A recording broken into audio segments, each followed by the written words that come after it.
contest. Representing Colorado. Weighing in at Little Homie, Don. Oh, I can't wait to see this one. Of all the superstars on the roster, this guy is amongst the hardest working. That goes without saying.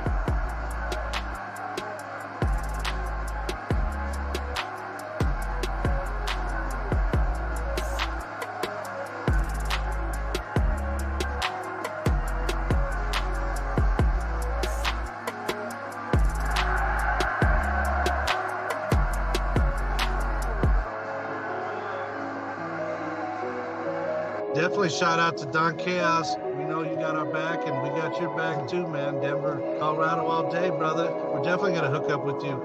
Much love to Carnival Spirits for putting us on as well on this YouTube, man. Shout out to you, Don Chaos, for, what is this, episode like 126 or something like that? Yes, sir. You've been putting in work, bro. Respect. Y'all doing some shit for the community and the fam out there. Appreciate it. So just keep doing what y'all doing, you know what I mean? Congrats to Don Chaos for 1,000 subscribers. Whoop, whoop. Keep it going, man. Congratulations, Don Chaos. Yes, keep it going, man.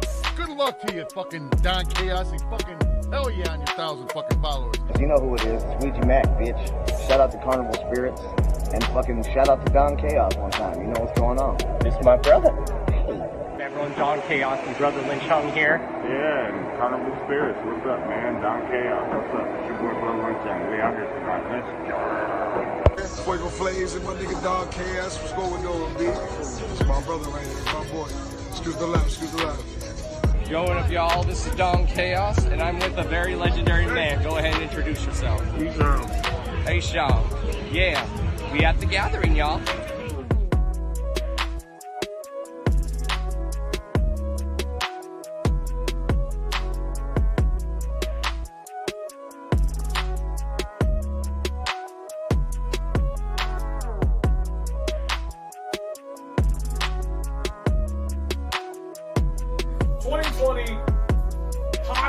podcast/radio show of the year.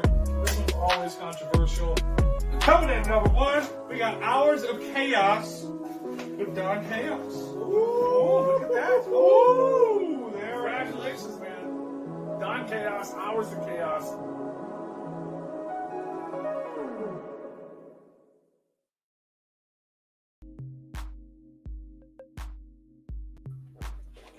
Yo, what is up, everyone? Y'all already know who this is. This is Mr. D to the O to the N to the C to the H to the A to the O to the S. Your friendly neighborhood, JUGGALO, the Karma Millionaire. If you don't know, now you know. And if you still don't know, chat, let them hear it. So what is good, everyone? Of course, this is episode 243, y'all. 243, the last Hours of Chaos podcast of 2023. And we're going to go out with a bang. And we're going to go out with some cult shit, y'all. So everyone, please welcome in the green room. Please welcome the one and only Bloody Ruckus. Ruckus. Yo, what up? What's up, man? Not shit, chilling in this lovely green room of mine. Hell yeah. How you doing? How was your holiday? Shitty. Oh yeah, I noticed it seems like always at the end of the year, that's when a lot of the craziness happens. Yeah, it was a shitty fucking holiday. You know, I don't give a fuck about the holidays right now. You know, I give a fuck about the new year. What's to come, and then, you know, the next move, next time. You feel me? Hell yeah. Like, for those that don't know who you are, like if people are just now discovering you, like what our guests do is you just give a brief introduction, who you are and how long you've been doing music. And yeah. My name is Bloody Ruckus. I'm from Wicked, Wisconsin. I'm signed with LSP out of Denver, Colorado. Been making music since 2008. My career was mainly discovered by Wicked Wisconsin, the Wicked Wisconsin horrorcore movement, such as artists like Dark Half, Mo Foley, Maniacs, pretty much the whole Wicked Wisco scene. You know, that's where I branched off from there. Hell yeah. And like, what inspired you? Like, what made you come up with like your name, Bloody Ruckus? And did you go by like other names beforehand before you came up with Bloody Ruckus? I mean, there was other nicknames that cats are giving to the streets, but I mainly got my name from being in fucking jail. Basically, to make a long story short, like it wasn't even like a nickname that I necessarily came up with. It was more along the lines of a quote that fucking someone said about me, because it was more along the lines like, some make long story short, somebody did something that they weren't supposed to do in the county jail, and you know, they got beat up pretty bad to a bloody pulp. I got thrown in the hole, and I remember hearing the correctional officers telling one of the trustees to go and clean up the mess. So I got a little cocksucker in now their fucking cell down there. He caused a bloody ruckus over there, you know. And I told that story to people in the streets, and ever since then, it just stuck with me. Cats kept saying, "Oh, Mr. Bloody Ruckus over there," or "Bloody Ruckus over there," you know. It just stuck around. Plus, I kind of thought the name was pretty cool, so I said, "Fuck it." Hell yeah. And I like your unique style. Like, I like how you're able to like rap and then you can like sing like with the harmony and stuff. Yeah, I'm like very heavily influenced in like rock and roll, or if not that, I was influenced by Shy One pretty tough back in the day, which is like one of the hardcore influence out of Corpus Christi, Texas. You know, he was always doing some crazy shit like that. He was like a mix of 3 6 Mafia, Bone Thugs, and Marilyn Manson all in one. So, oh yeah, and that's one thing I like. One thing I've always loved about LSP is like everyone does do horrorcore, but everyone has their own like sound and unique twist on it. Like Donnie Menace, he does horrorcore and wicked shit, but then he sounds like a battle rapper and shit. I literally, yeah, he is a battle rapper. That's the thing though. He came up battle rapping. I used to watch his videos back in the day. I literally just got off the fucking phone with him like 20 minutes ago. Yeah. Speak of the devil. Speak of the devil. Shout outs to Donnie Menace. Yeah, I was just letting them know, like, yeah, like I just got off the phone with the man, like not even 20 minutes ago. Hell yeah, we've had him on the show. He's a dope dude. Like me and him, like when we had him on, we were like talking about wrestling like crazy. Oh yeah, he's a pretty cool, solid dude. You know, he's a big horror movie fan for sure. Big Maniac fan. I mean, I'm a Maniac fan myself. You know, and always been that Frank Zito fucking phenomena type of dude. You know what I mean? Hell yeah. So what like inspired you like to like write the wicked shit, or what was like the first like wicked shit horrorcore song that like grasped your attention? You're like, what is this?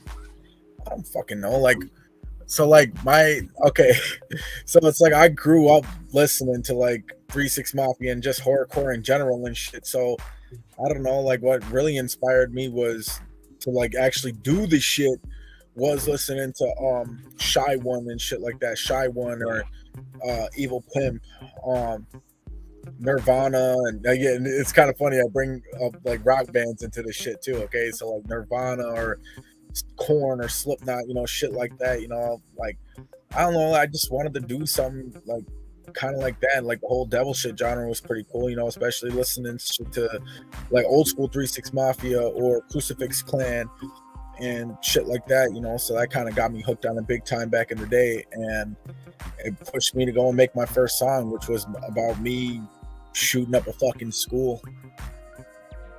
So that was pretty, you know, that was like my first rap song, was talking about shooting up a school, you know, and I don't know, jerking off in the kid's locker and then shooting up that kid just for having a jerked off locker. I don't fucking know. I said some crazy shit back in the day.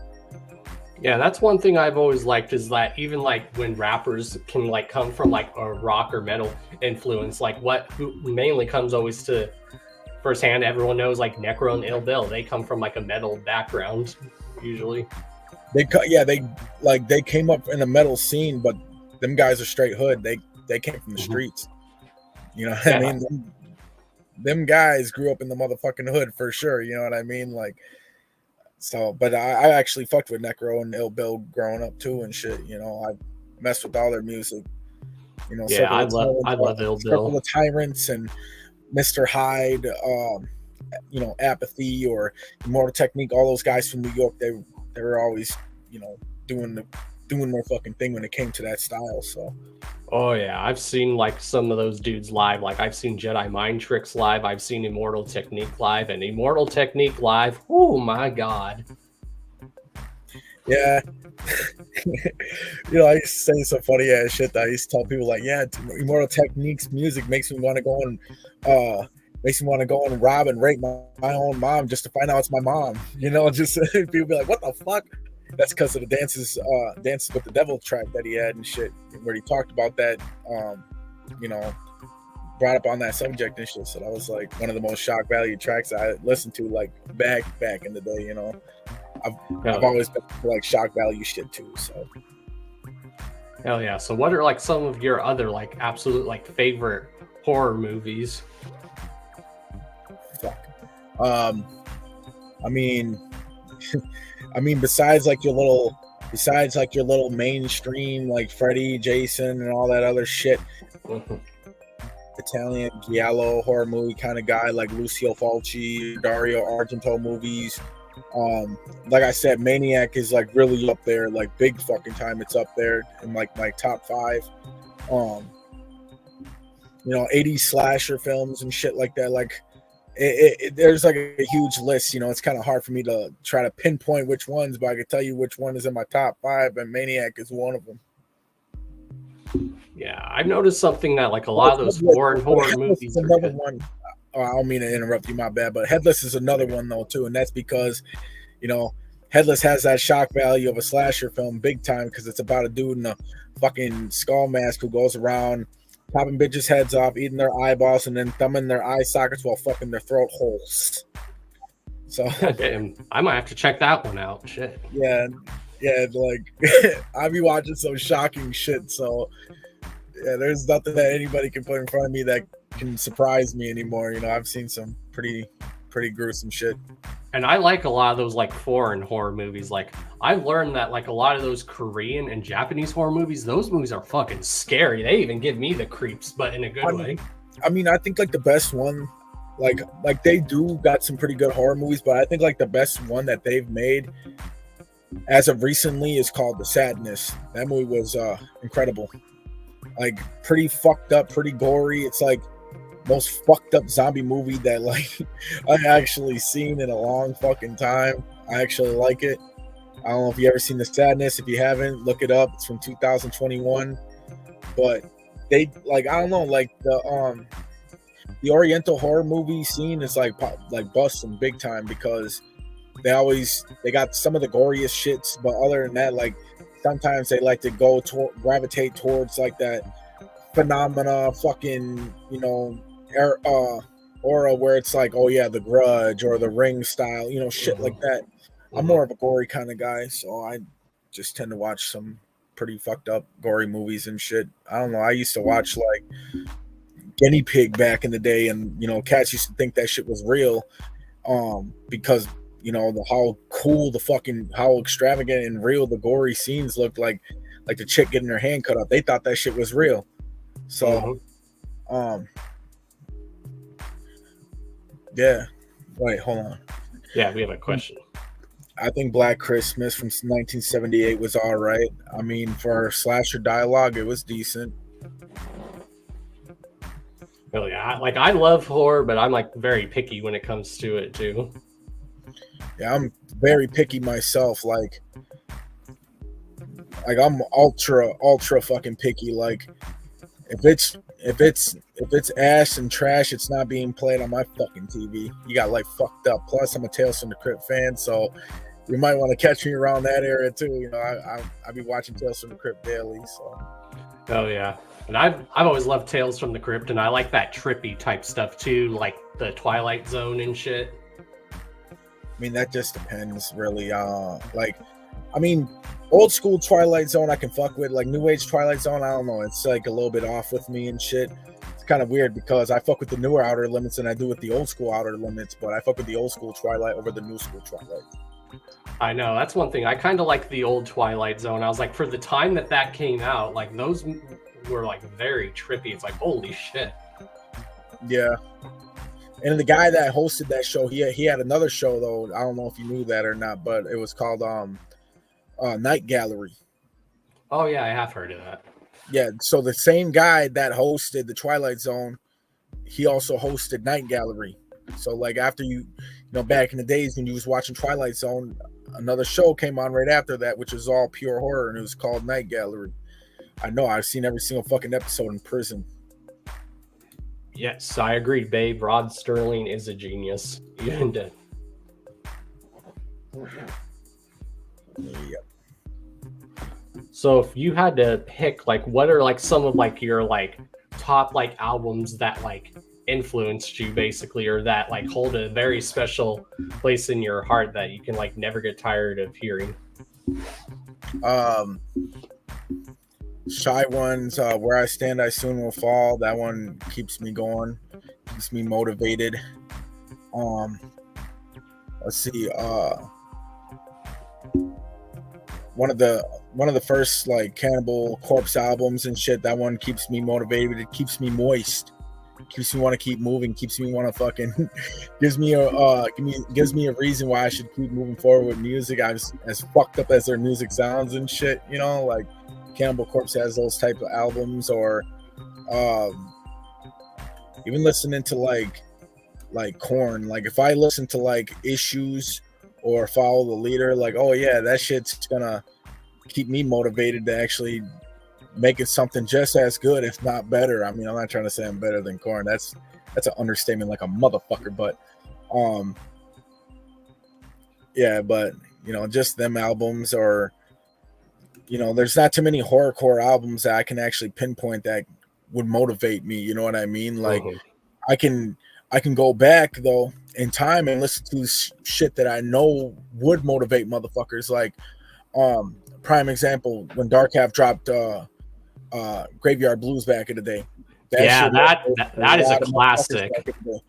That shit motivated a lot of fucking people to start moving, like, you know, start moving more with your fucking music and shit, because obviously Graveyard Blues was Dark Half's like big fucking, you know, album drop. It was the biggest one, and it motivated a lot of people, not just, you know, back here in this, you know, in Wisconsin, but like in other states. Like I've seen cats from other scenes, you know, like, yo, let's move forward with this shit, you know what I'm saying? Like, because Dark Half just dropped this phenomenal fucking album, one of the greatest albums of all time. So if there's another album that motivates a motherfucker to do something, then yeah, that's Dark Half's Graveyard Blues. Exactly. I've always loved that album. I still bump it to this day. Like that, I remember like the release party for it, and I remember like when Scum first announced, he's like, "Oh, we're gonna sign an act from outside of Colorado," and then he told us about Dark Half. I'm like, "Oh, fuck yeah!" That was 2007. I know. God. That was 2007 when they got signed. God, that doesn't feel like it was that long ago, but Jesus. Yeah, and at the time though, it doesn't seem like that long, but it kind of is. You know, fuck, I was 14 at the time when they got signed. I know, and I was like 17. Yeah, and basically, like at the time, there was 3 members. Did you know that? Yep, I do, and that's actually one of the albums that I would listen to in school, like to just help me get through the bullshit in school. I would listen to that album. Which one, Graveyard Blues or Chapters? Graveyard Blues. Yeah, because Chapters was their first debut release on LSP. And then my lady's actually going to join us co-hosting, if that's all right, because I just recently introduced her to your music, and she loves what she hears. So she has some questions.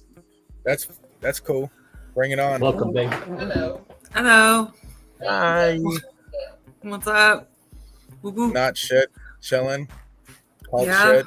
L's up. What's up? Buttercup. Yeah, I love that. Yeah. Nice to meet you. Yeah, I'm Lady Chaos. Hi. Nice to meet you so too. Yeah. I'm Bloody Ruckus. Hi. What's up?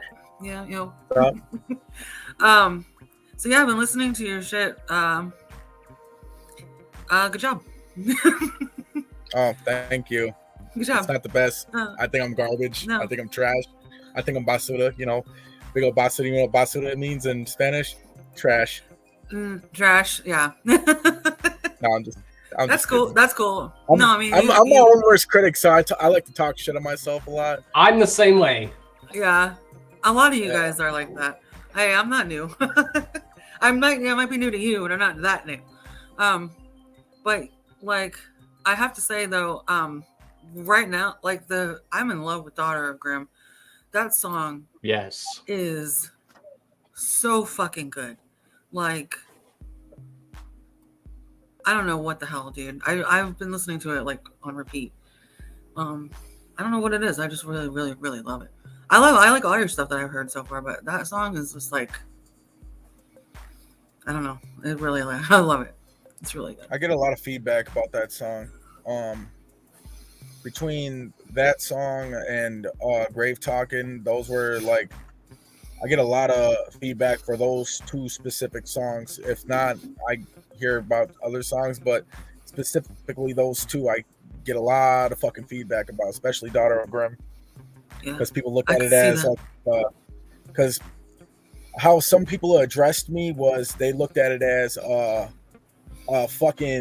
looked at it as like a horrorcore R&B, horrorcore romance song and shit like that, you know, which it kind of is, but I don't fucking know. Like, I think it's his fucking own entity, really. I mean, to be honest, but yeah, whatever you want to call it, it's beautiful. Yeah, I know. And Chuckles is and Chuckles down there. Yeah, Chuckles. He's definitely in more involved. I love Chuckles. He's down there. Shout out to Chuckles. He's watching me right now because he's in love with me. I got screenshots of it. No, I'm just kidding. That's my brother for life. Same here.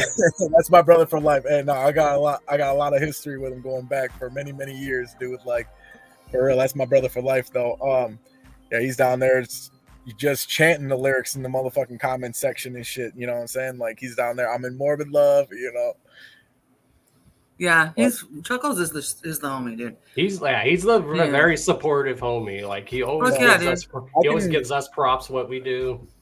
No, like I can vouch for that he is very supportive, because I'll tell you right now, especially in my case, I've been in and out of prison.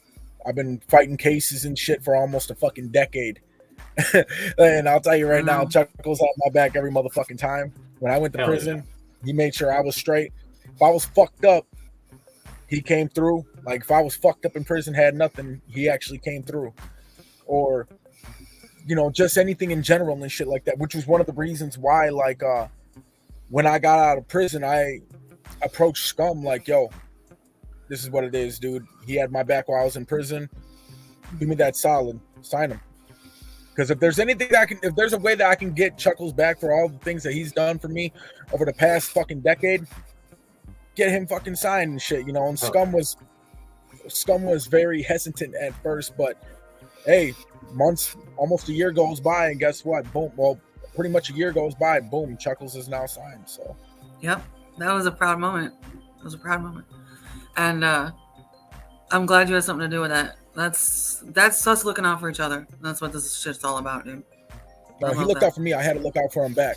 That's how that's just who I am as a man. Right. If somebody looks out for me and shit like that, like, or does something for me, you know what I'm saying? It's like karma, you know what I'm saying? Like, good is gonna come to people that do good and shit like that. So it's like, agreed. You know what I mean? So he looked out for me. I had to look out back for him.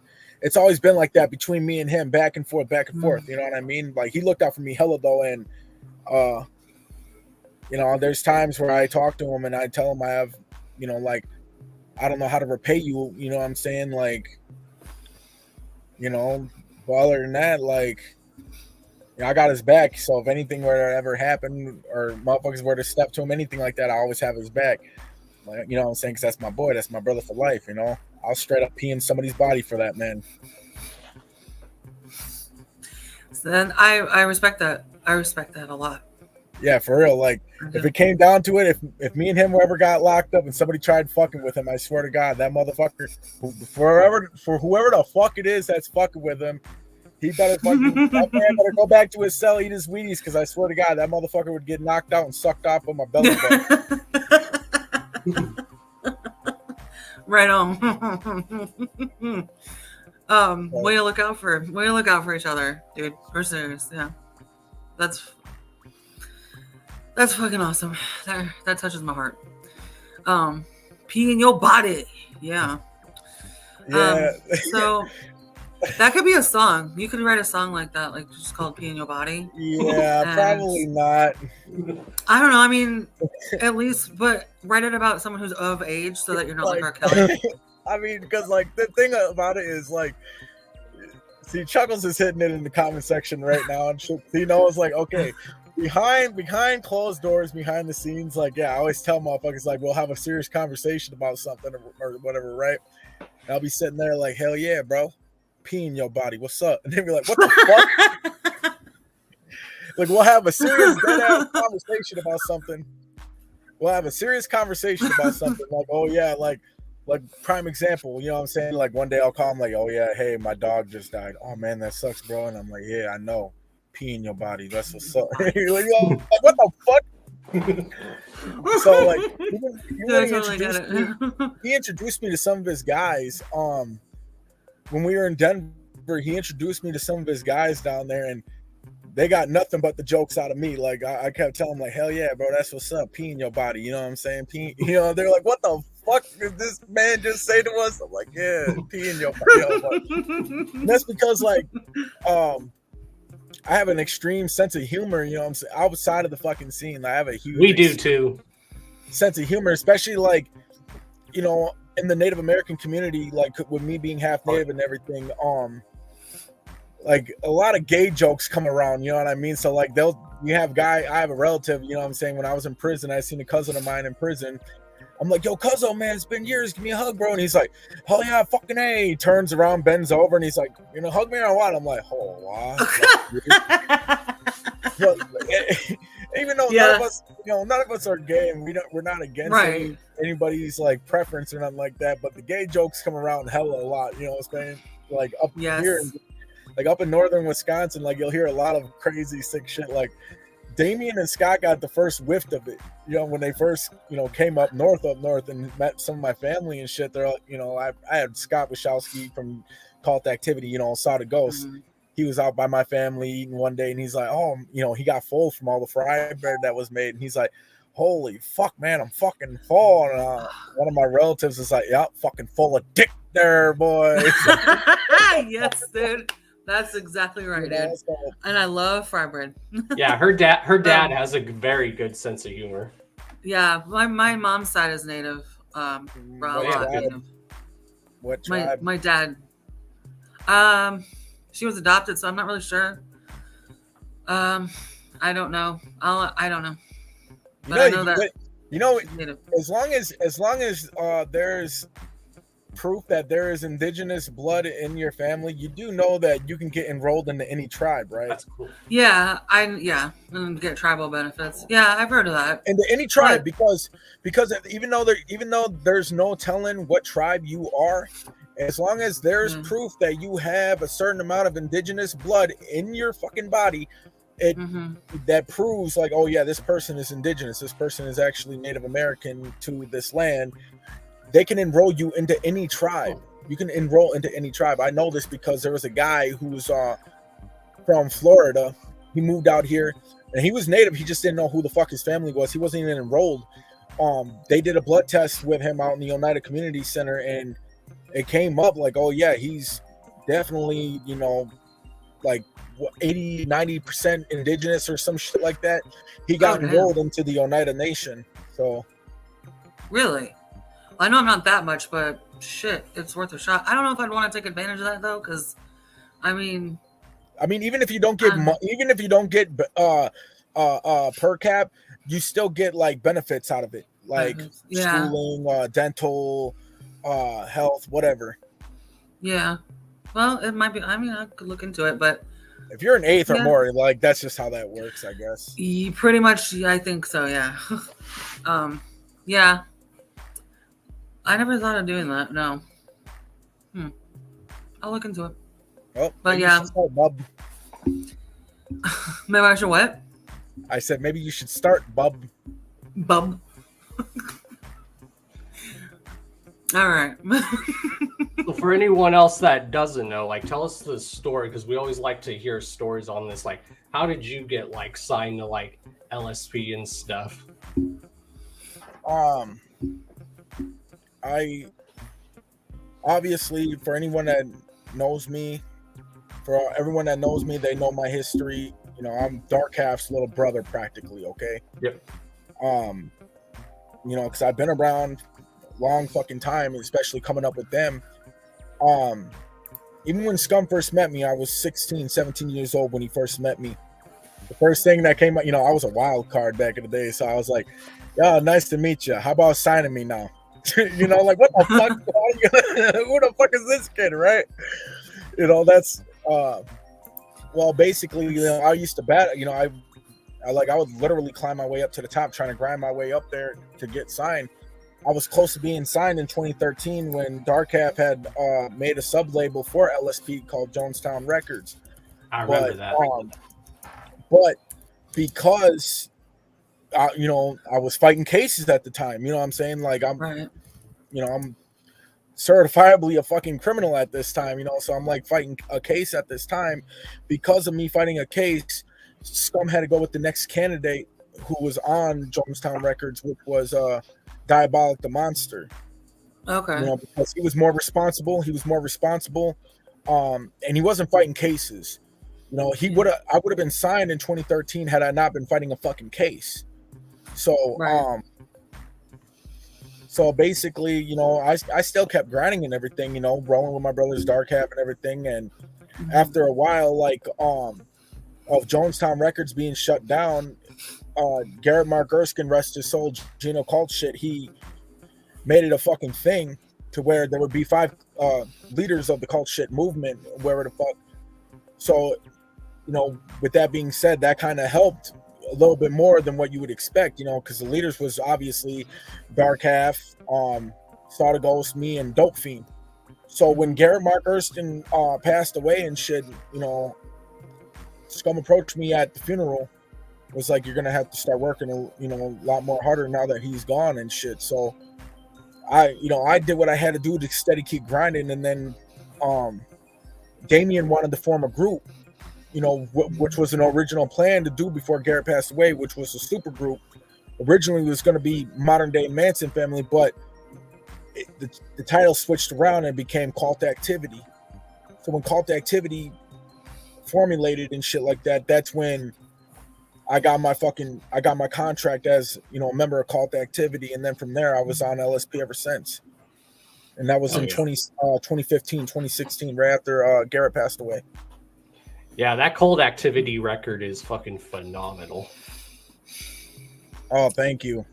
Even though it was a hassle to get it out due to me fighting cases. Again, I'm fighting cases. All right, it's not something. It's not easy to talk about it, let alone even fucking brag about it. It's not something to fucking brag about at all. Because I get anxiety being in courtrooms. I get anxiety being around police. All this, man.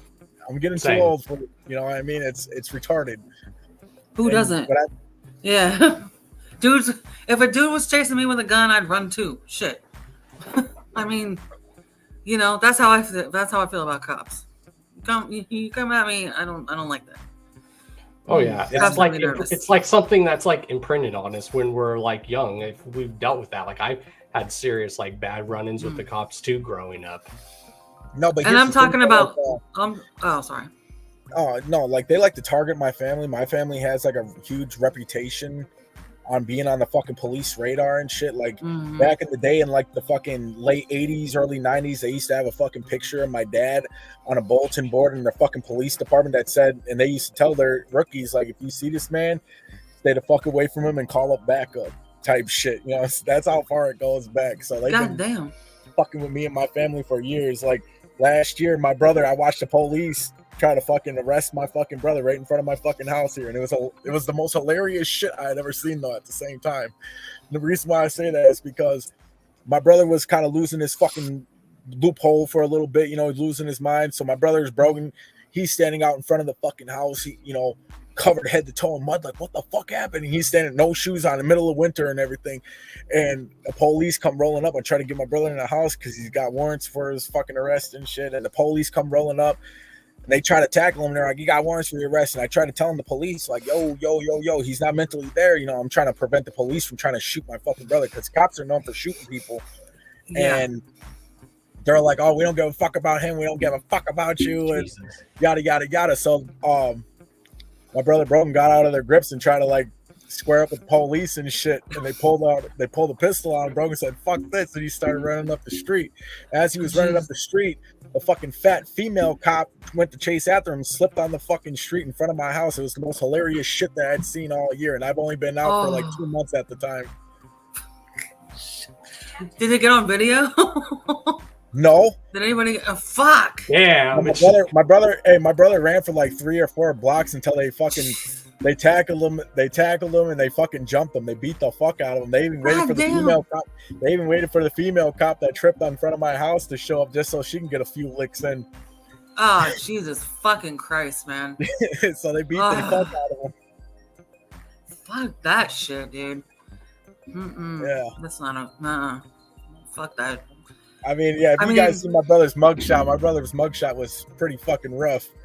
Yeah. Aren't everyone's like, I mean, I look like a serial killer in mine. So. I mean, majority of my mugshots, I'm always smiling and shit. I probably got over like 30 mugshots, 20 or 30 mugshots altogether.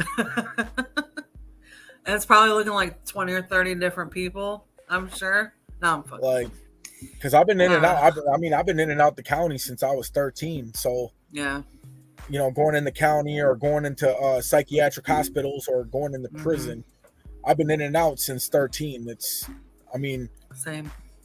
Even before then, I was still going, but it wasn't as excessive as it was when I was 13. Once I turned 13, it was a whole new ball game, whole new fucking world. But before that, I would go to like a psychiatric hospital for like a week and won't go back for like a few months or some shit.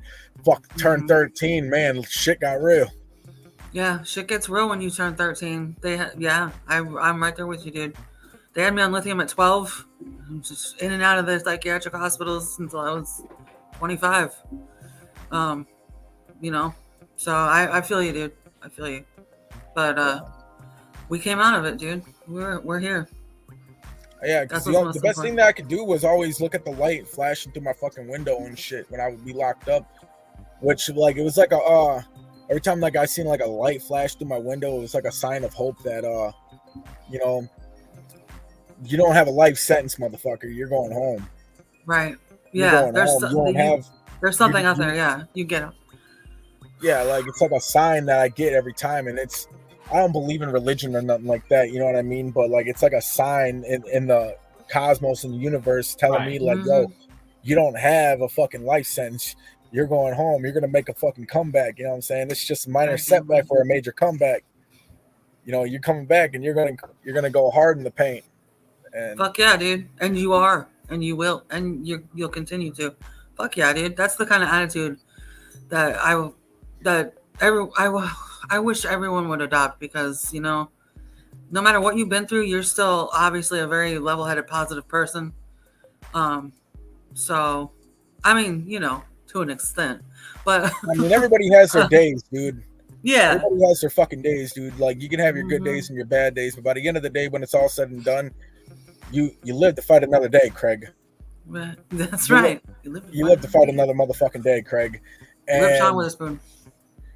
And yeah, like on some real shit. Like, I mean, I'm still moving. You know what I mean? Like for a long time, even like fighting cases and going to jail outside of the music shit. Like the one thing that I was worried about for the longest time was being a once upon a time artist, being forgotten about. Because I've seen cats go to prison and come out, motherfuckers forgot all about him, or they don't fuck with his shit no more. They don't even talk about his music no more. None of that shit, because they became once upon a time artists and shit. And that was like a huge fucking concern for me, you know. And it's kind of weird. It's kind of fucking weird though, because like it didn't happen with me. It didn't fucking happen at all. Like I got out cats are still shouting my fucking name out, still bumping my shit, all sorts of crazy shit. So like, I'm thankful for those supporters. I'm thankful for everybody that had my fucking back, especially LSP. LSP had my fucking back big fucking time. You know? Yeah, I remember because like at shows we were always chanting "Free Ruckus, Free Ruckus." Yeah, big time. Like that was a big fucking thing, you know. Especially in like 2016, when I got locked up and was facing 100 some fucking years. Yeah, it was a huge fucking thing, and I can honestly say, you know, my LSP family was not gonna let my fucking name die out, let alone let anybody try to shit on me. You know what I mean? Like, cats make mistakes in their life, dude, and yeah, you know what I'm saying. But especially like if it's mistakes that didn't have nothing to do with them, it's crazy. Like, cats would still go off and fucking consume shit they know nothing about and blow shit out of proportion, even worse than what the fuck it really was. It's this stupid shit. It is. People like to start their business. About Scum is the most loyal, humble person like out there. Yeah, I noticed. Sorry. But oh no, go ahead. I apologize. No, please. No, I think a conversation I had with Scum about, you know, a certain situation about me was, he told me he was like, I kind of got a bone to pick with you a little bit, and I was like, oh, what I do? He's like, yeah, you know, I had your back. He was telling me about how he was on the Twisted tour, one of the Twisted tours and shit, and they were shooting a documentary, and whoever was shooting the fucking documentary was interviewing all the artists that was on the tour, and they cut his fucking interview out of that fucking DVD or whatever the fuck for that tour. They cut his interview out entirely and completely because he, you know, defended me. He fucking had my back the whole fucking time. When motherfuckers were trying to interview me, trying to shit on my name in an interview or whatever the fuck, trying to say some extra fucking bedextra shit. Like, oh, how do you feel about certain individuals who get involved with certain violent crimes towards fans and juggalos who just with that Scum fucking straight up was like, oh, hey, Doug, Ruckus is my homeboy, bro. I'm not going to. He's like, I don't care what anybody says. That shit's blown way the fuck out of proportion. Yada yada this, yada yada that. He spoke his fucking piece, and you know what happened by him being real about it? On the other side of the fence, cats are being fake about it. They deleted his whole fucking interview and didn't even put it on the DVD. Damn. That's some shady ass fucking bullshit, dude. And it sucks because Scum is one of the most realist motherfuckers out there. That's why they're not gonna. That's why people don't want to fucking hear it, because it's real. People don't. And that's why I always thank Scum for all, like, him and like Insane Poetry have like been like my two like big mentors like with this. Those two are like literally my big brothers, and I'm proud to call them that. I've seen from what I've seen of LSP, like videos and clips and shit and whatever, all the shit I've seen, that is more of a family than anything I've ever seen. I mean, like juggalos and all of us, like it's fucking just the whole underground scene. Yeah, it's its own entity, man. It's its own fucking thing. So LSP to me, it's like LSP is something far beyond like I can describe really. Yeah, it's its own entity, if that makes sense. And it is. It's funny I say this because I've been fucking with LSP since like fucking MySpace days, okay? Like 05, 06. All right, we can go all the way the fuck back, like, you know, and it just blows. I'll take you back. Like I can go all the way the fuck back, and I look back at it now, and it's like, damn, dude, like, here I was bumping this shit back in the day, and now I'm fucking signed on the label, working with them, and pretty crazy, especially like Insane Poetry too. He's an OG, you know. Shout out to Insane Poetry, shout out to Scum. Like Insane Poetry, he's been doing this shit since the fucking 80s and shit. You know what I mean? So like, he's got a resume from hell, dude. Like that shit goes way the fuck back. He does, dude. Yeah, I just saw him on another podcast recently, and he's looking real good. That man's seen some shit. Shout out to Sicko Entertainment, LB Sickening. It's just music. He looks real. that guy, he looks so much better. Oh yeah. And he's definitely looking good. I feel like he should just start dyeing his beard again, though. right, He's starting to look like Santa Claus to me. a little bit, yeah, a little bit, but he does look good. Yeah, shout out to Scum for show.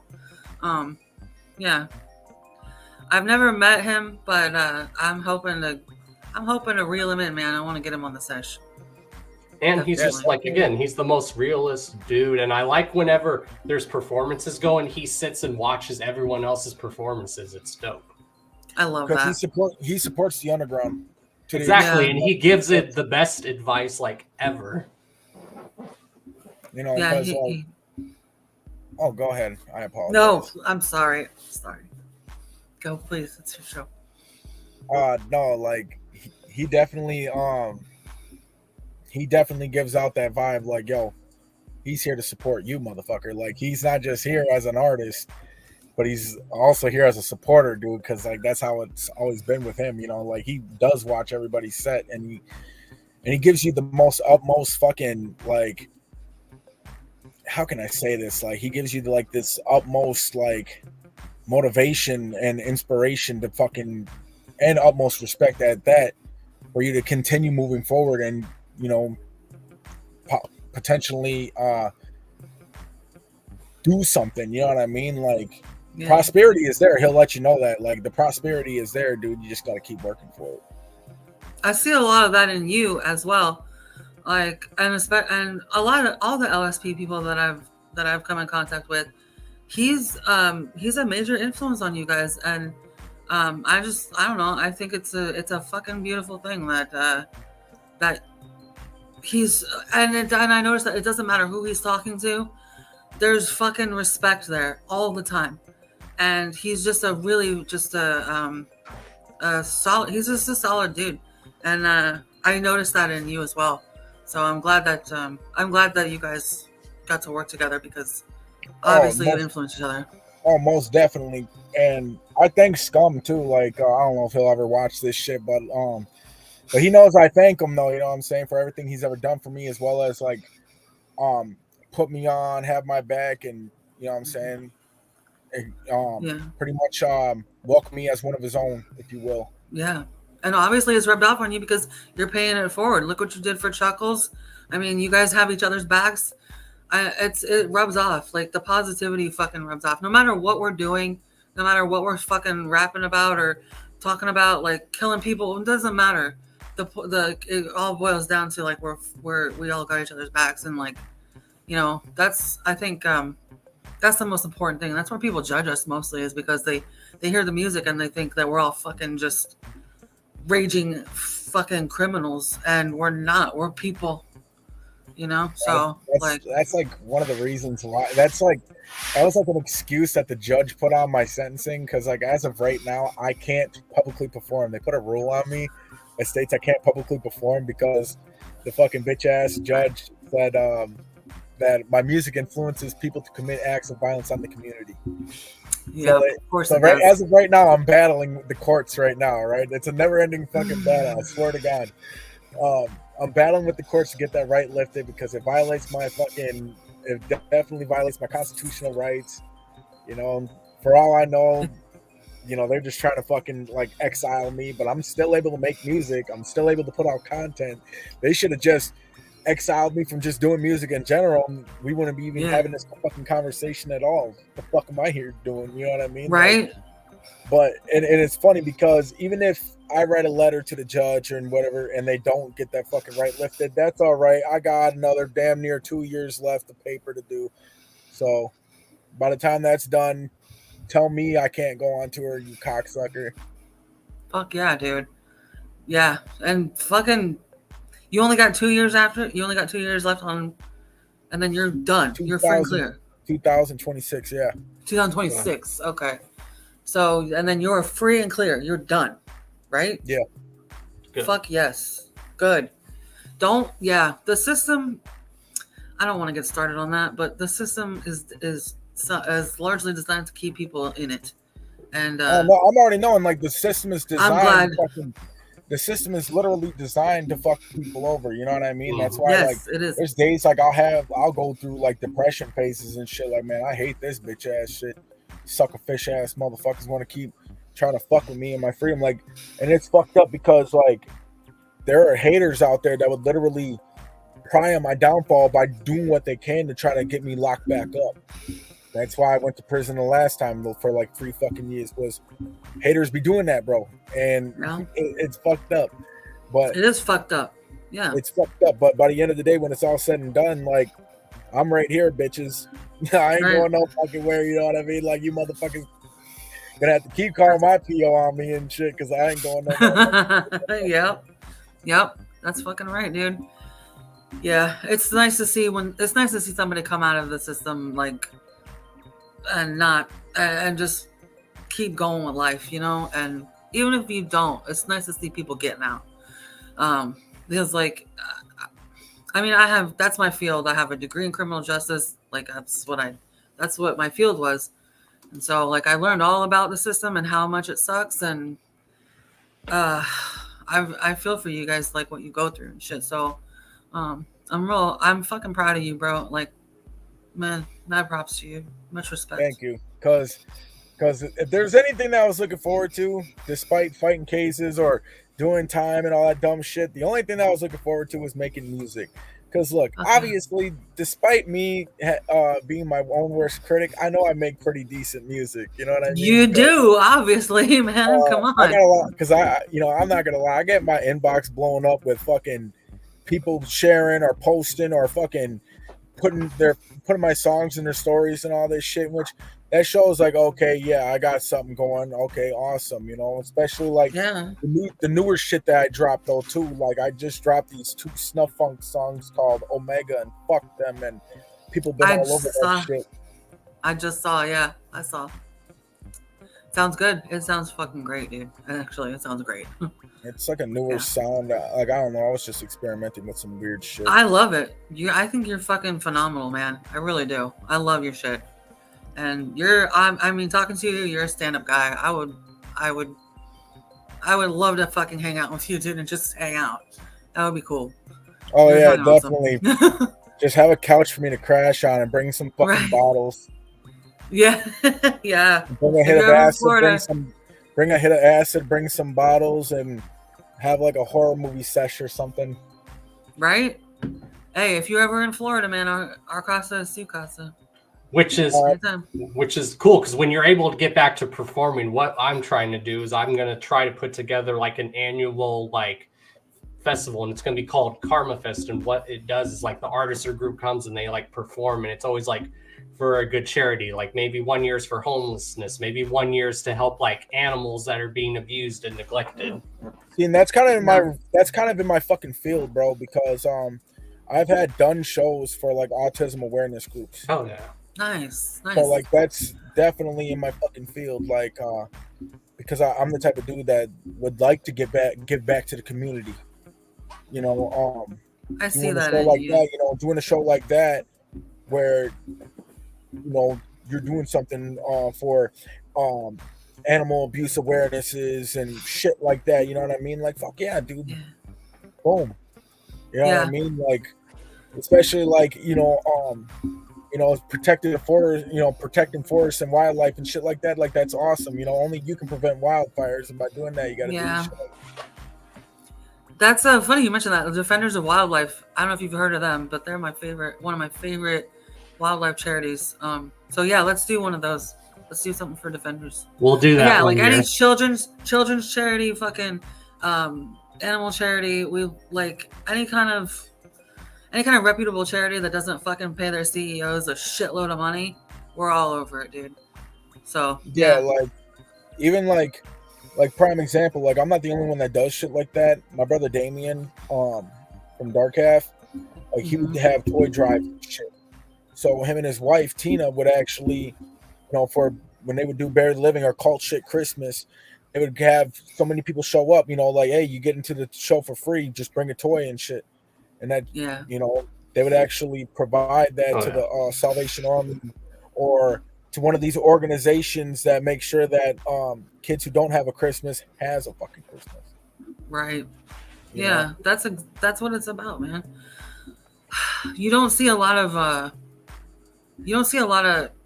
anybody like giving back like that. I mean, yeah, big artists sometimes they do, but especially in the underground, like that's when an underground artist gives back, that means something more to me than anything, because we're not you're not huge stars. You don't have millions and millions of dollars, but you still care about where you came from, and so I think that's Well, of course, you don't have millions of followers or millions of dollars, but you still give back with what little you have. Exactly. Yeah, exactly. You take what you have and you share it, and that's what's fucking important. Exactly, and you're getting by doing what you love, and the music is like therapy for you guys too. Which it's therapy for us, but it's also been therapy for you guys as well. I would imagine. Yeah. I mean, yeah. If you put it that way, yeah. I mean, also like you got to look at it like this. You got to be you got to be a martyr for the cause in that case too. Like you could be a good fucking earner in the underground with your music and shit, but when you know that you got to give back to the community, by the end of the day, when it's all said and done, you might be coming home a broke motherfucker, but at least you did it for the cause. You did it for a good cause. You know what I'm saying? You're broke for a good cause. Fuck yes. Yeah, you're perpetuating the fucking culture and the underground, and that's what it's about, is keeping it going. And that's exactly what you guys are doing. That's why there was times when I did throw shows that involved like charities and shit like that, and if I felt like there wasn't enough money in my fucking charity box, I literally came out of pocket and try to at least make it somewhat fair. That's stand up, dude. I really respect that. And like I said, like I could be a well earner in the underground, but by the end of the day, when it comes to being a martyr for the cause for a good reason, you might come home broke, but at least you did something good. You did good. Exactly. You know what I mean? And that's something that people are going to remember you for. It's better to be remembered for something good that you've done than being remembered for being a piece of shit. Like that's just hell yeah, dude. I mean, you can only go so far. You can only go so far performing on stage and then doing wild shit on stage, choking your fans out with microphone cords, beating your fans up, yada yada yada this, yada yada that. You can only go so far doing some horrorcore shit on stage before people just stop fucking with you, because they don't want to just keep getting negative energy from you. They want to see positive out of you too. So so charities like that, yeah, that's good shit. People are going to remember you for that. They're not just going to remember you for your wild shit. They're going to remember you for the good that you've done too. Well, we would definitely love to have you perform Karma Fest. Hell yeah, dude. But to be honest, like, yeah, that's all good shit. But I'm there for the fucking for the violence and the killing and the misogyny and that shit. That's what I'm there for. Checks out. Checks out. You should have been to the Wicked Wisconsin concerts between 2010 and 2000. Yeah, I heard some crazy stories. Yeah, I should have been in a lot of places, man. I'm telling you, I do. She grew up like on the punks. She grew up like on the punk scene, like the Bay Area punk scene. It's funny you say that because so like our horrorcore scene back home in Wisconsin here. For anybody that's from Wisconsin that's watching this right now, you guys know what the fuck it is. So I'm just gonna spill it out just what it is, and they all know what the fuck it is. For everyone that's from Wisconsin watching me right now, they know exactly what I'm about to say right now. Our whole horrorcore scene is different than any other scene in the whole U.S., and that's because the whole fucking scene in Wisconsin is rock and roll influenced. So like if you go northern part of Wisconsin, it's all fucking black metal, death metal influenced. Like people like myself. Yeah. You go to southern Wisconsin, though, that's all punk rock influence. So when people were to when those fucking two fucking little sounds combined, to where the fuck you got this wonderful, brilliant fucking horrorcore fucking scene that's just all rock and roll influence and shit. That's why if anybody were to ever ask about the Gary Mark Erskine story, if anybody were to ask about the Geno Cult shit from Dark Half story, they would have to dig down in the punk rock scene in Kenosha, because it's all punk rock and metal influenced and shit, like throughout the whole fucking state, really. But and there was like a lot of wild shit that was going on, and there's and it's funny because I'm laughing a little bit because I'm thinking about some of the shit that was some cats look at it as myths, but really it's the truth. Like, back in the old days and shit, when metalheads, there used to be like fights in the streets and shit. You know what I mean? Like with like metalheads, right? So you used to have like the metalheads. Prime example, boom, James Forrest right there. That's an old school fucking punk rocker right there that just commented downstairs and shit. I've seen that name before, yeah. Yeah, hell yeah, he's that's from my Wicked, bro. Wisconsin. He's from Wicked, Wisconsin, and he could tell you this whole fucking scene, our horrorcore scene is all rock and roll influence. So back in the day, like there used to be these metalheads that didn't do the drugs who would go around beating up the metalheads who did do the drugs. So like, this is kind of funny because like one of my guys told me this story and shit. And he was telling me like how he had to get into a fight with him and had to go and defend himself. Like, hey, I smoke weed, motherfucker. And, just start beating him up and shit. But I don't know, seeing shit like that and hearing stuff like that just made me kind of want to wild out a little bit. So like getting involved with like the horrorcore scene, at 16, 17 years old, like I got to see some shit and I got to be involved with some shit, on stage or whatever. So like, back in the, dark half days, like at 21 and up bars, dark half, when they would perform, what would Gino do? What would dark half do, right? Gino would just whip his fucking dick out and jerk off and piss on you, or he'd just get his dick sucked by a 72-year-old woman. And like with me, I don't know. I used to just self-modify myself pretty much. Like I just beat myself to a bloody pulp with the microphone. I just beat up random fans in the crowd on some G.G. Allen shit. Choke them out with the cord. Accidentally kicked a pregnant woman in the stomach one time, and that's all right. There you go. That's all right because the baby was still alive. I actually got to eat dinner with them like 7 years later, and I seen that fucking kid. All I can think about was the time I kicked that fucker. And all sorts of crazy wild shit was going down. So like one of the most craziest like stories I have was when we did the St. Patrick Day show in fucking Sheboygan, Wisconsin. And so like obviously Gino from Dark Half up to his same old tricks, strip butt ass naked, jerking off in the crowd, and you had somebody crowd surfing and shit. I threw a chair into the fucking crowd, busted the dude's head open and shit. Damien's wife Tina, her cousin was crowd surfing. He got hit in the head with a fucking metal chair, and all sorts of wild shit was going on that night. I don't know. There was like a lot of crazy, wild, brutal fucking shit that used to happen in our scene back in them days. And yeah, oh yeah, I know. I remember that shit. That's why I kind of can't wait. Between me and you guys, I kind of can't wait to get off paper just so I can bring that back. All right. There's the only reason why it hasn't even been around because look, when I would do cult activity shows before I went to prison, I was doing some pretty wild shit myself. Like, what would I do? We'd be at Foley's Bar and Grill, which is like the headquarters of all fucking venues in Wisconsin for Wicked Wisconsin shows. Like, you go to Foley's Bar and Grill in Lake Geneva, like wild shit has happened at that little fucking bar, like literally. So, I don't know. I used to do wild shit there too. Like, what would I do besides fucking do some crazy weird shit and beat up the fans and whatever? Oh yeah, that's right. I'd take a piece of the couch cushion. I'd just start fucking it in front of everybody. That's a popular one. Yeah.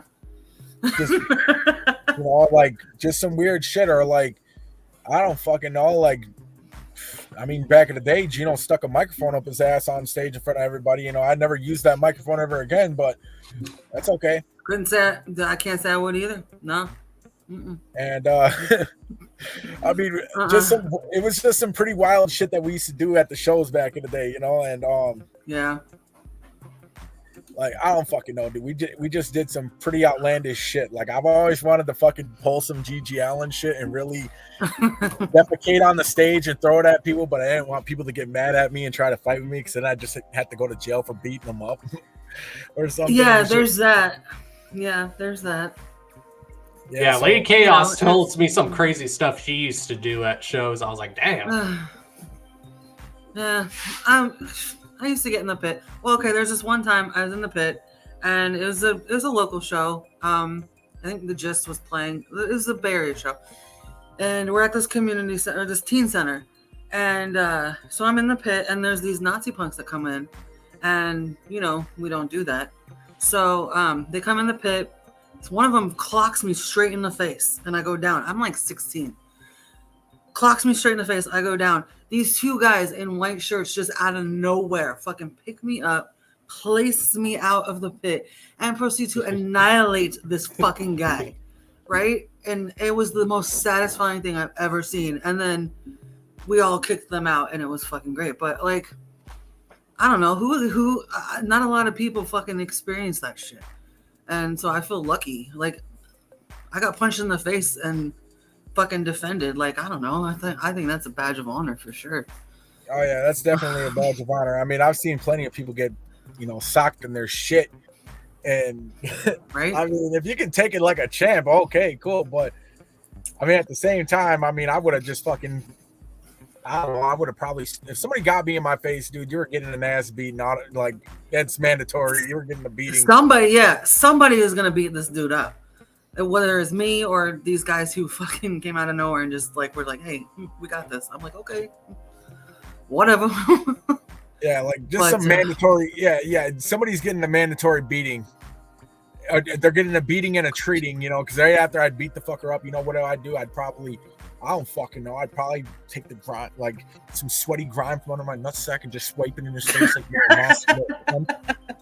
fuck you. Yeah, fuck you, man. Like, yeah. Like, seriously, I wouldn't let nobody do some fucking make fuckery shit with me like that, dude. I'd literally do the most out of pocket shit that I know that they would never come back from, that they would feel disrespected for life. All right. Now, thank God I'm not some of them fucking. I'm not some of the jailhouse birds, because I would have fucking ended up having to pull down a dude's pants and stick my thumb up his fucking ass just so I can make him my bitch for life. But I'm not like that. You know what I mean? So. See, that's the kind of shit I'm talking about. When we're at a show and shit like that happens, that's the fucking attitude that comes out. And that's what I'm fucking talking about right there, dude. That's the attitude that I know, that I love. That's the attitude that I have when it comes to fucking homies and shit and shows. You fuck with somebody, I'm going to fuck with you. And that's exactly what they did for me. So, like, yeah, that's the attitude, man. Fuck yeah, dude. Hell's yeah. That's just what it is. I mean, I miss that shit so much. I miss that's that how shit it is. so much. That's how it. Growing up and shit in the horrorcore scene back home here. That's how that's always been. You know what I mean? Like, if somebody did something out of pocket that they weren't supposed to do and shit, like, oh yeah, you want to punch a chick in the face? Yeah, you're gonna get creamed. You're gonna get creased and creamed. Yeah. You know? So like somebody's rightfully so, man. I think somebody's getting. It's just funny because like it's like, damn, dude, I wish this was back in the day. God damn it, I wish I was not on parole. Fuck. But otherwise I'll be doing some like pretty crazy fucking shit on stage, and when that happens, I swear to God, I'm gonna say it the best way that Gigi Allen put it. All right, I'm bringing danger. I'm putting the danger back into horrorcore. There you go, dude.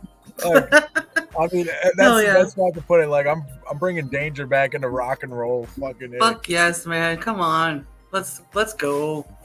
Let's fucking go. A prime example of me saying that. All right, like you got like even when behind the scenes of you doing music and you're hanging out with your rock star buddies, you kind of have to have that you got to have that same energy with you anywhere you fucking go, right? Yeah. So, prime example, me and Chuckles, all right? Okay, here's a me and Chuckles story, okay? So, I was really fucking hungover one time, and it was after Gore Fest. Well, we went to go to this restaurant called Perkins right across from the hotel. Mm-hmm. And obviously, so like I'm all hungover. I'm like, oh man, this is fucking getting irritating. So here I am on my rock star mode, like telling the lady that's serving us our food, like, okay, this is what I want you to do. I want you to take this fucking item off of this fucking meal right here and put that item on this meal and give it to me. And she's like, I don't think we could do that. I was like, oh no, I don't think you understand me. Listen, you're gonna take that item off of that fucking meal and you're gonna put it on this meal, so I can have a quadruple fucking nice breakfast fucking sandwich. And it's gonna be delicious. And Chuckles was like, "Oh my fucking god, this is not fucking happening." Dude. So my old lady, she was like, "Oh man, dude, you're being too fucking loud here," and I was like, "Oh, being too fucking loud? I thought this was fucking America." Being too fucking loud. I thought this was fucking America. And I'm like, Oh this is my America, god. God damn it. This is fucking America. So I asked the lady, so I was all fucked up. I was still hungover. I asked the lady for a shot of pickle juice, and the bitch came back. Oh yeah, Wow. Chuckles just got Right back. there, pickle The bitch shot. came back with a fucking soup bowl full of pickle juice. I was like, oh, thank you. At least she understood where the fuck I was coming from. Oh my god. Fuck. Oh shit, dude. Or like, even okay, because like, look, me and Chuckles, we shared a hotel room, even, right? So like, when I was showering and shit, like Chuckles was like, dude, I think I'm gonna get kicked out of my hotel. I wonder if my neighbors can hear this fucker, because I'll be in the shower singing and shit. And I'm singing loud as a bitch, like I'm singing like some old school. I'm making up my own doo-wop songs and adding my own kick to it. And he's like, dude, what the fuck is going on? So I'm in there like, I'm in there singing, cream pie. Oh, she's got that cream pie. You know, you got the fucking cream pie, you stupid fucking pump bitch ass fuck button. What's going on, dude? Fuck, dude. So, yeah. See, this would make for some good like entertainment, like road documentary I shit. know, right? No, like seriously, like this is why like Chuckles has a lot of fucking stories. Okay, he's got a lot of bloody ruckus stories, but he sometimes gets afraid to tell people this shit. Okay, like this is some of the shit that he doesn't really tell to many people. All right, prime example. Yeah. I was the first person to ever give him his fucking first dab hit ever in his fucking life. All right. Oh shit. So. Oh shit. I had him come over to my homie's house of mine and shit. They lived a couple blocks away from the Roxy Theater in Denver, Colorado. And, you know, I filmed them and shit doing the dab, and I was like, I think you're a little bit out of that dab oil there, Chucky. You know, and this is at the time when he first came to Denver ever and shit. You know, I was fucking with him. We all used to fuck with him and shit. Like, he was shocked to see Blaze one time. Like, whoa, Blaze is just randomly walking around and shit. And I was like, oh, look at him. He's starstruck. Look, you know, just fucking with him. Oh, Chuckles. You know, just fucking with him and shit. He'd be like, fuck you, assholes. But, cream pie shit in the shower. Yeah, like, because cream pie. Whoa, he's got the cream pie. You know, he's like, why the fuck is he singing? Like, dude, Chuckles is freaking out. Like, dude, I wonder if I can hear this idiot. Dude, if I worked at that hotel, I would be like, yeah. Like, I would fucking call your room and be like, hey, louder. No, like, seriously. Like, Chuckles, hey, no, like, I've had some experiences with Chuckles. Like, Chuckles be like, holy shit, this fucker's a wild fucking card for real.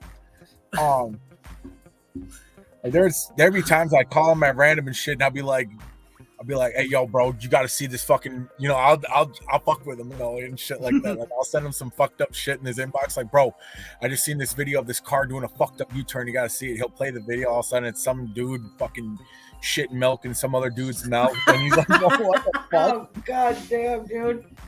Oh, god, you're that guy. Okay. All right. Okay. So he gets, so the funny, hold on, what did he say? Okay, like, yeah, even when I was freestyling I was freestyling, Chuckles was playing these funk beats on his fucking, in this rental and shit, and I'm freestyling to some shit, and I seen a guy stealing a bike on a bike.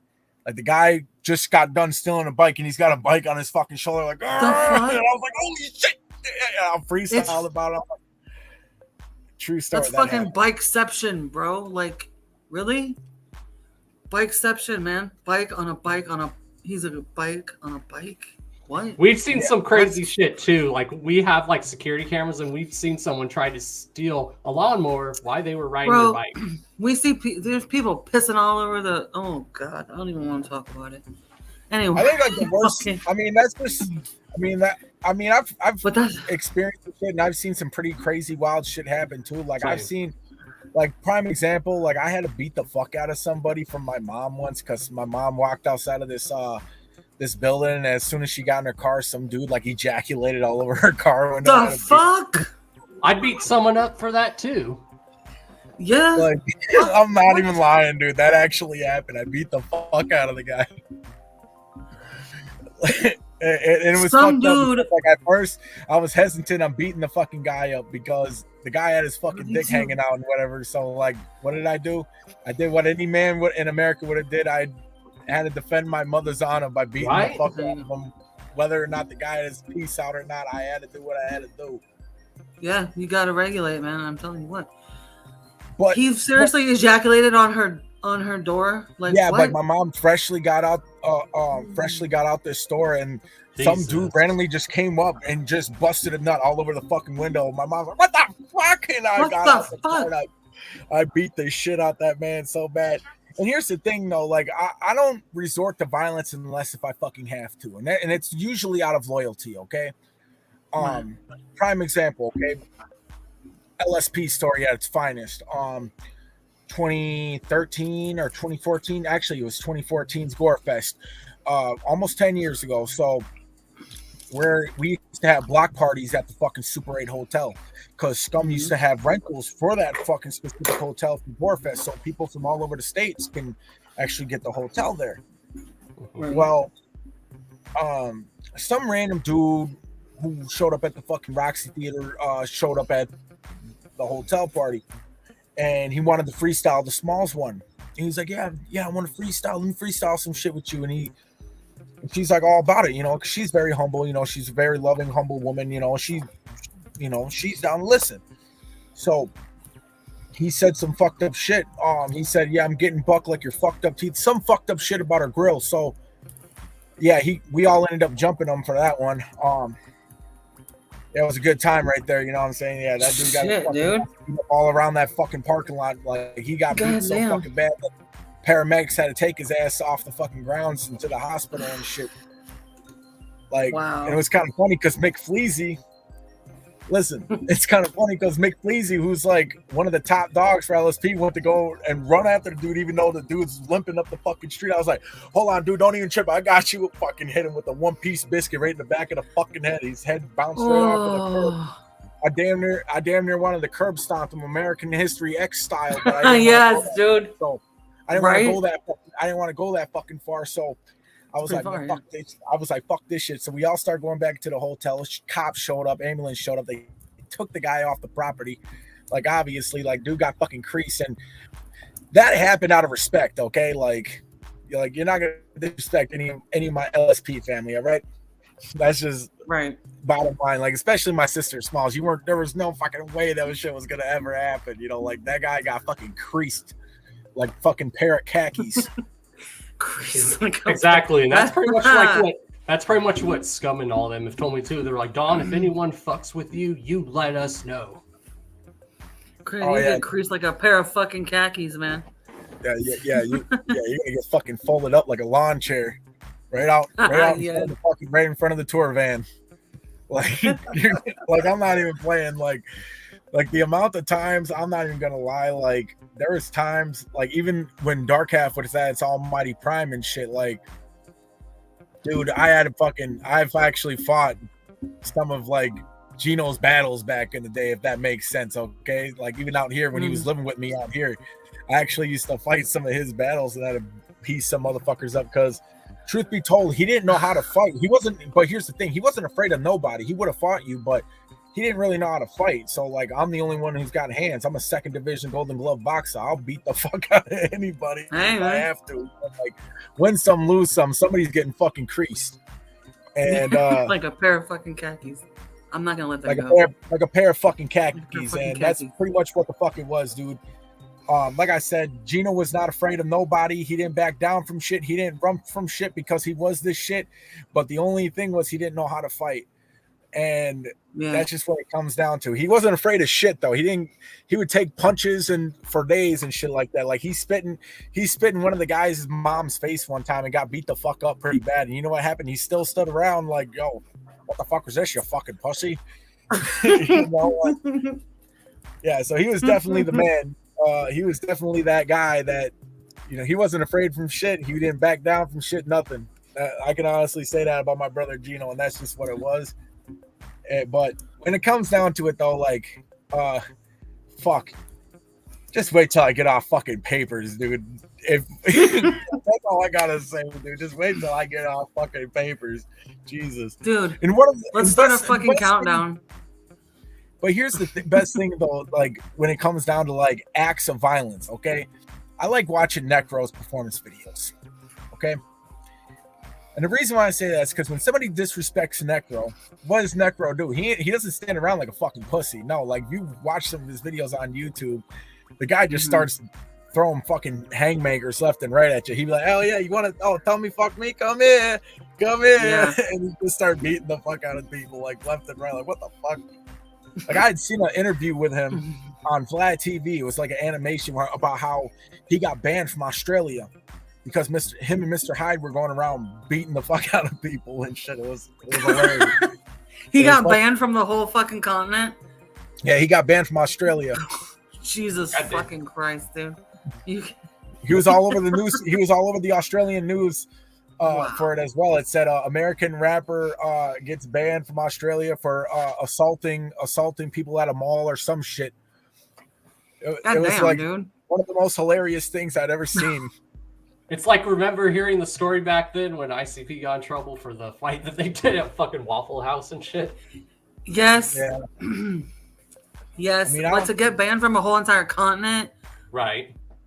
That's that's fucking different, dude. Yeah, right. That's why I like fans. If you ever watch like Necro's YouTube channel, like he'll have some fans. Legit, he'll have like there's like he'll have like a little show where he hangs out with his fans for like a whole fucking day.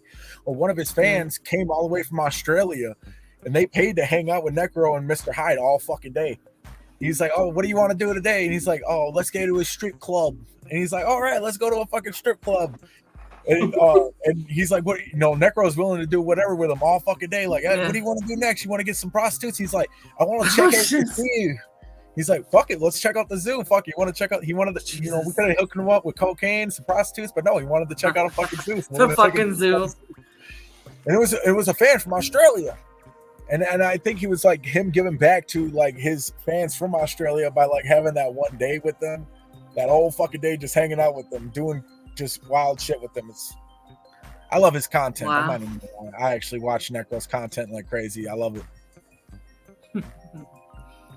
Necro, Acetone says Necro threw a shoe at a juggalo and kicked him out the show back in the day and said, "This ain't a fucking clown convention." Sounds like something Necro would do. No, like he got mad. Necro got mad at Insane Clown Posse years ago because when he was on a song, he was on one of their songs and shit. And he was like, "Oh yeah, the motherfuckers didn't even mix and master my shit right. From now on, if they want to do a song with Necro, they're gonna have to come in my fucking studio." Wow, yeah, like he fucking Jesus. He wasn't too fucking happy, and I hate to say it, like, but if ICP were to ever try to get froggy with Necro, that man's got hands for days. They would have gotten fucking creased. Like a pair of fucking khakis, man. Just 2-on-1. All right, that's just 2-on-1. Yeah, right. Because what little does not too many people know this, but little does anybody know, him and Mr. Hyde train every fucking day. Boxing. Yeah. Every day. Yeah. Literally every fucking day. So it's like, it's funny to see Necro go off because it's like, I already know what's going to come. Like, yeah, that guy's just going to end up getting fucking creased. That's my new favorite thing right there. But yeah, the album you dropped this year was fucking dope, and it's cool like to be like a part of like Blind Death with you, and that's something that Chuckles did for me is he gave me the favor, and now I'm like part of Blind Death too, and I'm like proud of it. Yeah, Blind Death. Yeah, dude, like when I got out of prison, I was offered like sponsorship through Eric, which shout outs to Eric, by the way. Yes. He was like, yeah, dude, you know what I'm saying? Just rock my shit and your shit. I bet. I ain't got no fucking clothes. I'm fresh out of prison. Send it over. I'm fresh out of prison. Send it over. Yeah. Yeah. And I've been rocking the shit ever since, dude. Like Ed Fuck Gein yeah, shirts. Like he's working on a drawing for me right now and shit. He's amazing. He's a very amazing artist. Agreed. Yeah, like I've seen I've seen a lot of the pictures that he's like drawn and shit, and it's amazing. Like even when he did that headless picture, like I was talking about Headless earlier, the movie. He made a picture of that, you know, of the guy in the skull mask fucking the skull. Yeah, it's amazing. It is. His shit is fucking amazing. I love Blind Death, and I'm glad that. I'm proud that I'm sponsored through him because he's Me like, too. Don, you're like the first like podcaster that I've sponsored, and it's cool. He's like, I saw that you like totally support my shit all the time. You would always shout out my stuff. He's like, and I thank you for that. So I want to welcome you to the team. Like Blind Death is where the fuck it's at, dude. Like, I'm not gonna lie, like the design, the logo, everything, like that shit I like to rock. You know what I mean? So like, hell yeah, same. And it's good fucking quality shit, dude. Like, you're not gonna spend all your goddamn money and your shit's gonna fall apart. Like, it's good stuff, and it's not like stupid expensive. So go hit up fucking Blind Death because go buy their shit now. Go do it. Yeah, buy their clothes, dude. Seriously, can't go wrong with that. Take it from me. Good old bloody Rucky, dude. I had a homeless man come up to me, and I thought he was gonna give me like a like, what's the word I'm looking for? I thought he was gonna talk nice of my clothing and shit, of Blind Death and shit, just to find out that he said if I showed him my cock, he'd give me some Pop-Tarts, you know. And it was all because I was wearing Blind Death clothing, dude. Definitely wear it. You can't go wrong with that. And I've always said it, and it's just me being kind of a little cocky. I'm like, yes, Blind Death, it's gonna be the new Adidas for the underground. Bet that shit. You know what? That should be the fucking commercial. If they do a commercial, that should be it, dude.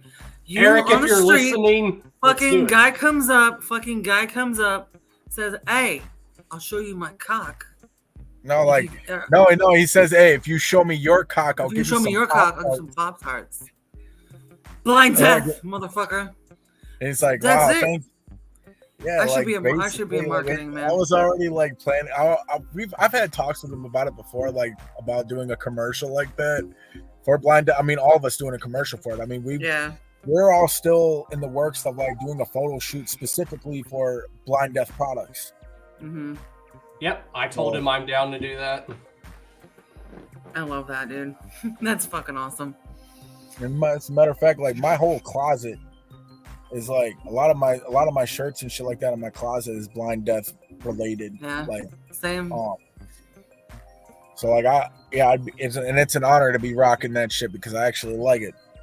Yeah, exactly. Yeah, look at the quality of these fucking button-up coats. Dude, that jacket is so hot. I love that fucking jacket. Well, if it's so hot, boof it. I will. Oh, there's definitely Who's stuff to say I haven't? Oh, there's definitely stuff that happens in this jacket, just saying. Yeah, who's to say I haven't? Lucky yous. I'm just kidding. But yeah, your album that you dropped this year, man, was fucking dope. I think it was actually nominated for like part up there for like Underground Album of the Year, if I'm not mistaken. I'm not sure if it was nominated for Underground Album of the Year. I haven't been keeping tabs on that, but it did sell out 3 times on the label. Yeah. Damn. It did sell out. It did sell out on LSP 3 fucking times. Fuck yes! Congratulations! Hell yeah! And basically, like, none of the song, that whole album, it's kind of weird talking about the album now because that whole album, it was like a process to make, like, because little does anybody know that album was being made between 2016 and 2019. The album was done for a few years. It's just it wasn't able to get released because I ended up going to prison. Because I ended up going to prison, it wasn't gonna get released and shit. And while I was incarcerated, Chuckles did what he could to get some of the songs mixed and mastered. Some of my other guys, like out there in the horrorcore scene, Tommy Necro, he did what he could to get the album mixed and mastered, because if there was anything that I needed to get done was to get the fucking album released. It might not sound at its best and shit, but that's because it was going through multiple studios, recorded at multiple studios, multiple different places just to fucking get done. Yeah. And it still sounds fucking phenomenal. I mean, come on. It was a fucking adventure, you know what I'm saying, to get this fucking album released. You know what I mean? It was a hassle, but it was an adventure at the same time.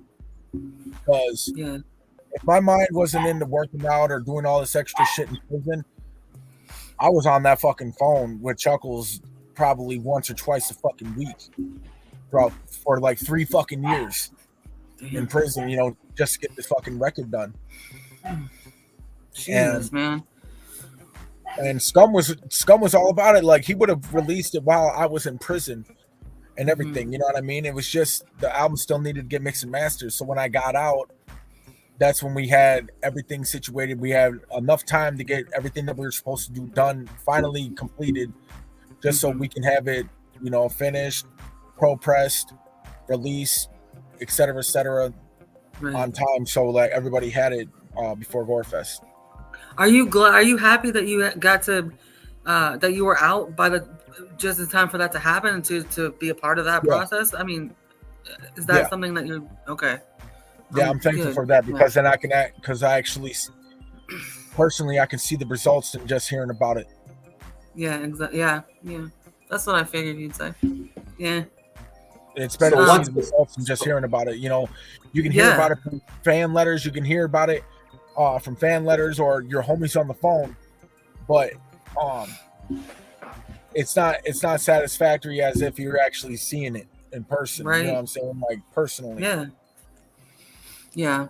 I bet that. Yeah, that's got to be fucking satisfying as all hell to see. I mean, especially when you've been through such fucking shit and you get out to that. I mean, that's beautiful. I think that's beautiful. I really do. I mean, even in the making of that album, I was going through a lot of shit because you gotta think, like what I just said, 2016 through 2019. I'm fighting cases at this time. I was facing an extensive amount of time over my fucking head, getting locked up, getting back out, recording songs again at the other different studios, shit like that. I did what I had to, but also pretty much anything and everything that you hear on this album vibes around how I was fucking emotionally fucking feeling. Whether if it's horrorcore or not, it's how the fuck I was feeling that day. So if you heard a song and about me killing somebody on the fucking shit, or if you heard some of the other fucking songs like of just real life reality shit, that's what the fuck I was legit going through. So like, whether if it was horrorcore or not, that's what the fuck I was mentally going through. Emotionally, mentally, every fucking thing, because at the time I was very suicidal. I was not fucking thinking right. I just wanted to fucking die at that time. I was not loving life. I was facing, and it goes back to like what I was saying earlier. The music was probably like therapeutic for you too. Yeah, you can hear it. You can hear it. Oh no, no, it was deep for me, because like it was therapeutic, but at the same time, I was looking at Funeral Macabre as my fucking suicide letter. If that makes sense. You know what I mean? Like, like right before, because I thought that the judge, when I got sentenced and shit, the judge was going to sentence me to a fuckload of time. And the last song that I actually made and recorded was Legend. And that was my actual fucking suicide letter. So if the judge were to give me a fuckload of fucking time, I would have killed my fucking self in prison. I would have killed myself in jail. I was already, if the judge gave me a fuckload of time, my career was done. My life's over with. I was going to off myself right then and fucking there. Now, because the judge didn't give me that amount of time, like at the first, it was like, oh yeah, I'm gonna do 7 months in jail and get out. Okay, bet 7 months ain't shit. Let's go. You know. Right. But like I always make jokes though too. Like if the judge sentenced me to like 20 to 30 some fucking years in prison, oh yeah, dude, my life's over with. I'm hanging myself. But if the judge were to give me some bullshit time, like 5, 6, 7 to 10 years, like I would have looked at that judge in his face like, thank you, Your Honor, for giving me such limited time. I would have bit my fucking finger off and spit it right in the fucking face. God. I would have told the judge like, yeah, throw my fucking finger back on, bitch. If he would have gave me 10 years in fucking prison, that's what the fuck it was. But like I said though, at that time though, like I was going through a lot of shit. You know, the last song that I legitly fucking recorded was Legend, and yeah, I was definitely gonna fucking kill myself. Yeah, and that was my suicide letter because that fucking song, well, pretty much the whole album, but that song specifically, you know. So yeah. But when I found out how much time I was getting, I was like, well, check mark that plan off the fucking backboard, cross that bitch out. So I gotta do something else now. Yeah, think of something else, man. Cause yeah, dude. And that puts shit into perspective for me. And we're expecting a lot of more great things from you, man. And I think you like have a whole nother like leash on life, and it's good. And we're very proud that you've come out the other end like swinging. Like, yeah. Fuck, dude. Well, that's because failure is not an option. I was raised to believe that failure is not an option. That's how I am too. Because if it was, you should have been off yourself when you were a child. You know what I mean? Because if you made it this far in your future and you're still alive, there's a reason why you're still alive. There's a reason why you're still here. You know what I mean? Yeah. And I do feel like there's a lot more to come with whatever it is that I do with my career and my success and everything. So all I gotta do is just keep pushing, moving forward, and hope for the best and expect the worst out of whatever the fuck it is that I do. But that's my fucking thing. Appreciate it. Yeah. Because you're only gonna live once and shit, you know, and you appreciate the things that you got. Because whether or not people see it, I feel rich, even though I'm not like wealthy fucking rich. No, I'm rich because I'm happy for what the fuck it is that I have. Yeah. Than what I don't have. You know what I mean? Right. We're rich here. We're rich here and here, man. That's what counts. And that's like me. I don't care about clout. All I care about is just helping people out and just spreading that good karma like you do. And because I have a love and appreciation for this culture. I've been involved in this underground scene since I was about 7, 8, or 9. And here I am going to be 34 next year. So a long ass time. How old are you? I'm 33. I'll be 34, and I've been in this scene since I was about 7, 8, or 9. We're almost exactly 10 years apart, he and I. So almost exactly. Okay. So I'm 43. Yeah, I'm in my dirty 30s myself. I mean, I'm 30. I just turned 30 this year. Welcome to the club, yeah. Yeah, you know, it's all fucking downhill from here, man. Just kidding. Oh no, it's uphill. No. Because that's the horny 40s, dude. Yeah. 40s, you're a dirty. Tell me about it. By the time you hit your 40s, you're a dirty greaseball, horny motherfucker. You bad Santa ass motherfuckers. Like seriously. Fuck me, Santa. Fuck me, Santa. Fuck me, Santa. Tell me about it, man. Come on. By the time your horny 40s hit, dude, you're a dirty greaseball, and there's no fucking shame in your game. That's how I look at it. No, there is not. Like that's how I look at it. Yeah, I believe I'm right there. I'm right there, bro.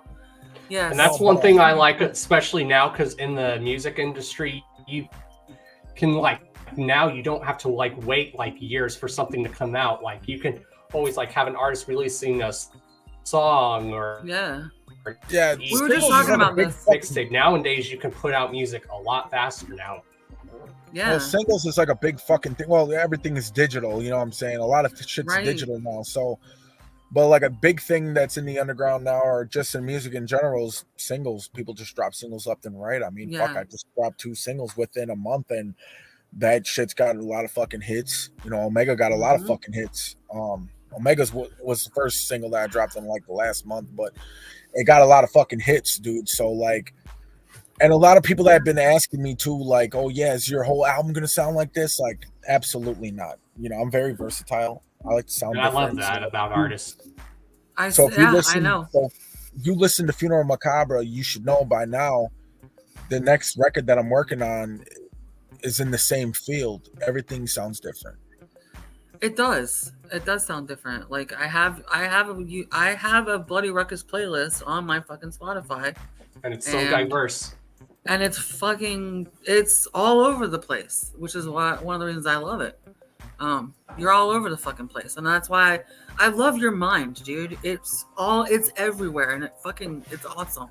So like, yeah, I like listening to your shit because it takes me fucking everywhere. So That's why. Thank you. It's funny you say that. You're very welcome, and it's funny you say that because I've always been an adventurous kind of person. You know what I mean? So like, I like to, you know, it's kind of like bar hopping. You know what I'm saying? Like that's how I look at music. You know, it's like bar hopping. Like, oh yeah, here we go. We're gonna go to this fucking Something nightclub over here. different. Oh here, I'm gonna go to this something next place. You know, it's like every song is like a fucking shot from another bar and shit. You know what I mean? Right? Yeah. Yep. You're gonna have a flavor. You're gonna have a flavor of everything. You're gonna be in that mood where you want to fuck somebody up, and then the next moment you're just gonna want to cry. You want to fuck somebody or cry? Yeah, Yes. fuck somebody.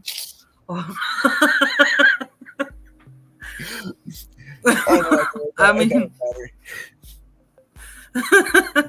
my bad. So yeah, like yes, exactly. That brings back like the fucking. We did this. I used to live in Idaho, in Boise, Idaho, and we had this thing called the Boise Bar Crawl. And there's more fucking bars in Boise than anywhere I've ever been. And the Boise is a really small fucking town, right? So there's like 40 bars there, I swear. And so we did the Boise Bar Crawl one time, and I woke up the next morning and I'm going through receipts, and I'm like, "What's the fuck? What is this? What is this? Like, what is this?" And people had to explain to me like where we went and what we did there because. And it was so fucking different everywhere. I remember little bits of everything. And that's what your music reminds me of, is exactly that. It's funny you say bar hopping because that's what it brought to my mind was the Boise fucking bar crawl, dude. Yeah. If you ever go there, do it. You'll know what I'm talking about. You'll see what I'll have to check it out. You should. No, but this next record though, it's the same thing. You're gonna be all over the fucking place. Like, you know, one moment you're gonna feel like you're in a party. The next moment, you're hearing a fucking rock song. Like, whoa, what the fuck is going on here? And all of a sudden, it's all over the fucking place. I promise you. And it's not. I promise you, it ain't gonna be disappointing neither. Because if it is, somebody's getting fucking creased. Creased like a pair of fucking khakis. Mattapelli is in the house. What's up? Yo, shout outs to Mattapelli Hey, Music. Mattapelli. Shout outs to Ant Dog. Shout outs to the brother Mattapelli. Hey, they were just I just low key did a collab for one of them guys, and hell yeah, it's pretty sick. I never know which one is which because I'm fucking retarded. Like, I always have to check. Well, Ant Dog's the short guy, and no, I'm talking about my L's. No, I know which one is which on Mattapelli. No, I know that. I know which one is which. Yeah, because they're very different, so easy to tell apart. But yeah, my fucking L's, man. I'm stupid sometimes. But yeah, who would you like actually like if there's like anyone like in the underground or industry that you haven't worked with, man, that you would like really love to work with? Like, I think everything is possible. Nothing's impossible. Like, who would you like really want to work with that you maybe haven't worked with? First comes to your head. Alive or dead? Doesn't matter. Either. All right. Well, let's start out with dead artists. First, all right. I would have loved to do. I would have loved to do a song with fucking Tupac for one. Hell yeah. I would have loved to do a song with Lord Infamous from 3-6 Mafia. I would have loved to do a song with Gangsta Boo. I would have loved to do a song with Lil Peep. I would have loved to do a song with XXX Tentacion.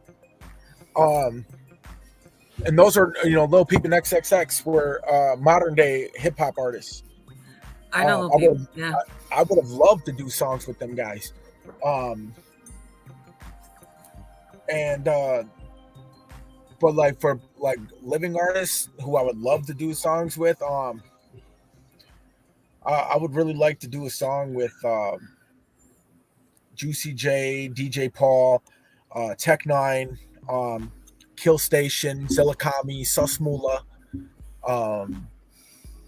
Ghostman, Simpra, Suicide Boys. And it's kind of funny I bring up those last three fucking artists because it's kind of funny. I've been doing that style of music before them guys were even making fucking music. All of a sudden they blew the fuck up, and here I still am. Like, what the fuck? And I get it because we're all mafia influence, you know? Yeah. Yeah, that's the way I always describe Suicide Boys. You all make it at your own on your own time. Everybody gets it on their own time. Everyone has their own timeline. Exactly. So, you know, that's the way it works. Yeah. And that's why I've always liked Suicide Boys, because they remind me of early 3-6 Mafia. The best way I always describe them to someone, I'm like, it's like early 3-6 Mafia, if early 3-6 Mafia and Lil Wayne had a baby. No, they're like literally the white 3-6 Mafia. Like, when I got locked up in 2016 and cats wanted to hear how I rap, these fucking kids started coming up to me like, man, you remind me of Suicide Boys, dude. Like, never heard of them. Don't even care. Like at the time, you know, I was very so I was like, never even heard of them. Don't even give a fuck. Ever. Didn't know who they kept trying to compare me. I didn't know who the fuck they were. Fuck, I was telling them like, dude, I've been doing this shit since 2008. You know, I've been doing this style since 2008. I don't know where you got your fucking Fruit Loops from, Bubs, but you better go and get that fucking check before you get fucking crease. And basically, like, I got out and I discovered them. I was like, what the fuck? And then it's kind of funny because it turns out I actually did do a song with Ghostman years before, but before he blew the fuck up. I was on a track, but it was somebody else's track. It was called Devil Shit Posse, and it was like a 20-man fucking song. Like 20 artists were on this fucking thing. Turns out one of those artists that was on there was Ghostman. So like, that's dope. So I have done a song with him, but I didn't know because I didn't give a shit about a 20-man fucking song. Seriously, how do you fucking do that? Like, how long is this song? How long is this fucking song, man? Fucking like 25 minutes to a half hour. Fucking shit, dude. No, I gotta listen to this. I mean, that's great and everything, but I don't have a half an hour. I couldn't sit to listen to a fucking song for a half hour. I'd blow my fucking brains out. Right? Fuck no. But besides Suicide Boys and Ghostman and the other guys I've listed, a couple other artists I would really love to do songs with, like low key, I would love to do a song with Bill Saber, Night Lavelle, and I would really fucking, and I hate to say this, bro, like deep down in the bottom of my fucking heart, I would really, really, really love to fucking do a song with Kurt Cobain, even though he's dead. All right, I would love to do a song with Kurt Cobain, but I would love to do a song with Jonathan fucking Davis from Korn. Oh yeah, I love that you said that right there, dude. Because we love Nirvana here. I love Nirvana. I've been a fan of Nirvana since as far back as I can remember. I love that. No, Nirvana was like one of my rock and roll influences. Oh, yeah. You know, like I said, the horrorcore scene back home here is all rock and roll influence. Right. And well, that was one of my influences and shit, you know, like, you know, and like I said, you know, the whole scene out here is rock and roll influence. So like when you see the other rappers, like horrorcore rappers out here that do their shit, and you know, you hear some of them rock melodies and shit like that in their songs, that's because they're all rock and roll influence, dude. Like even when I interviewed Damien, he said I love that. Did he? I don't remember. Yeah. Wait, what did Damien say, Don Chaos? My bad, bro. Oh, that's what Damien said too. He said a lot of the like wicked shit in horrorcore in Wisconsin is like influenced by rock. He told me that too when I interviewed him. Yeah, it's the truth. If you can go and listen to any horrorcore rapper, go through their whole discography and listen to their songs. You're gonna find a few fucking rock songs and shit like that where it's like rap and fucking horrorcore, you know, well, rock and horrorcore rap, whatever, mixed together and shit. And that's because they were all literally rock and roll influenced. Literally, like you can listen to some of my songs. Listen to Daughter of Grimm. What do you hear out of Daughter of Grimm? You hear like a mix of fucking Orgy and some other fucking groups from back in the day and shit on that motherfucker. You know what I mean? It's melodic. It's fucking. It's hard. It's touching. It's fucking everything, dude. I love that song. I love that fucking song. I want to do a fucking song. I've always wanted to do a song with Kurt Cobain, but that will never fucking happen. No, but hey, I mean, but there's a potential. Yeah. Like I could potentially, maybe one day, if I ever had the fucking funds to do this shit, I would love to get Jonathan Davis from Korn on a song. Yeah, that'd be sick. That'd be sick, dude. Either him or Corey Taylor from Slipknot. Yes. Yeah, I love Slipknot. Especially that first Slipknot album. It's unfucking. Oh, it's self-titled. It's fucking titled all the way. Mm-hmm. Well, like the other two, there's two other bands I would like that I'm really been like checking out like the past 2 years now. That would really love to fucking collaborate with low key, and that's Motionless in White and Nine Ice Kills or Ice Nine Kills. I know who Motionless in White. I know that band. I think I've heard of it. Yeah, I know that band. I would love to do a song with them, but also Ice Nine Kills. Like that fucking band is amazing. Like, okay, so yeah, the best song that I can definitely refer you to, look up the song called Shower Scene, and it's basically about the shower scene from the movie Psycho. Fuck yes, dude. That's the first thing that came to my head. Yeah, that Ice Nine Kills is like basically a horror movie based band. Oh hell yeah. They're amazing. They are fucking amazing. Holy shit. Thank you very much.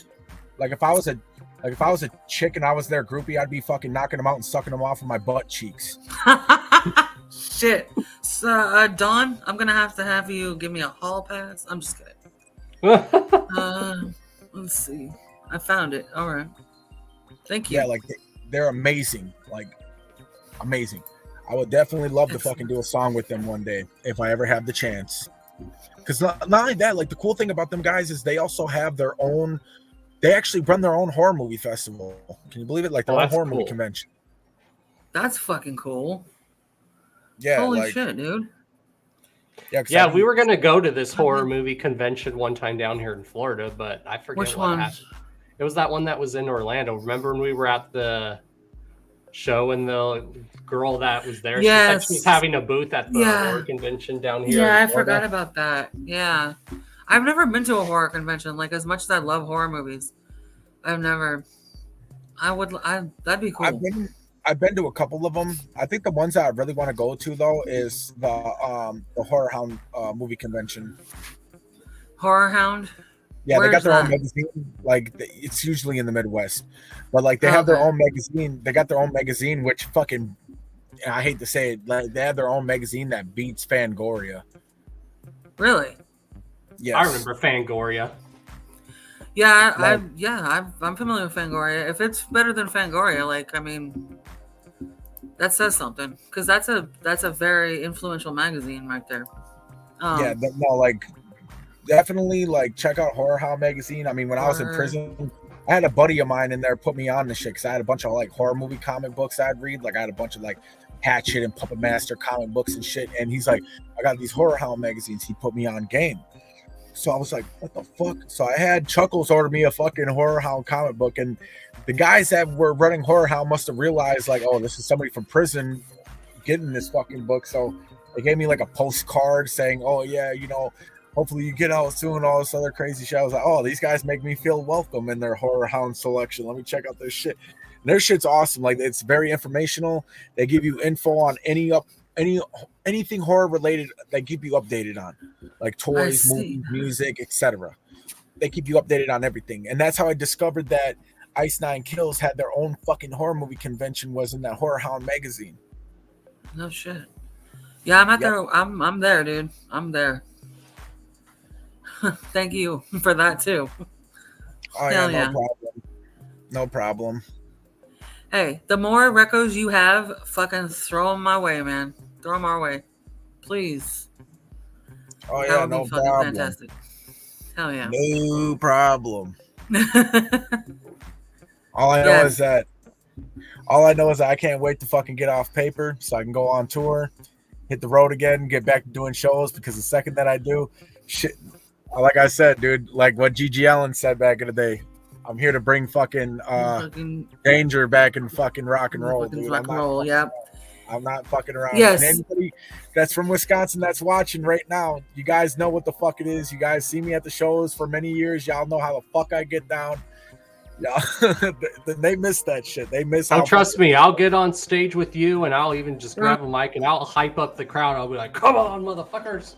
I'll be, yeah. I would love. I Mike. can't fucking wait to see you live, dude. I cannot fucking wait. You don't even need to take the mic. I mean, you don't even need to say, "Come on, motherfuckers!" Just take that mic and throw it at the fucking crowd. Get them. I'll do that. Just throw it, dude. Yeah, just throw it at the fucking crowd. Like, come on, motherfuckers! Step the. You know what I'm saying? Like. That's like a way to get motherfuckers to mosh a little bit, you know, like. Yeah, one of the funniest things I seen at a show was like at the Roxy, like for some reason there was like a street cone like on the stage, and for some reason like Ouija throws it in the crowd and then someone throws it back at him and they're like throwing it back and forth. It was entertaining as hell. That is so silly. I love it when shit like that happens. That cracks me up. Like when the artists engage with the crowd like that and they're having a good time with the audience, that's fucking awesome. Usually there's a blow up doll that's very going around. It's entertaining though too, because other people can say like, "What the fuck?" I love it when you can entertain the crowd without even trying.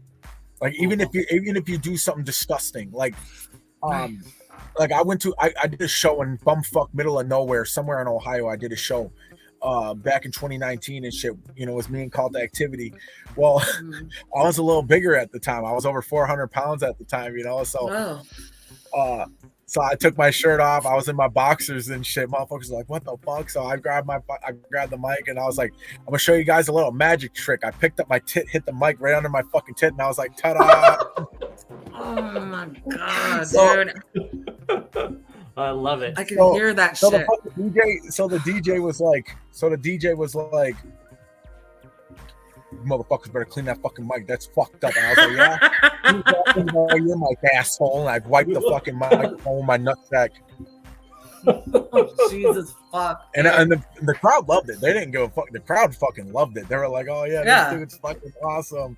They loved it so much that they threw like this little like bonfire in the backyard of this fucking place and shit. And I was there all fucking night, you know, enjoying because like it was kind of a weird like area, like where the fuck this place was at, you know. And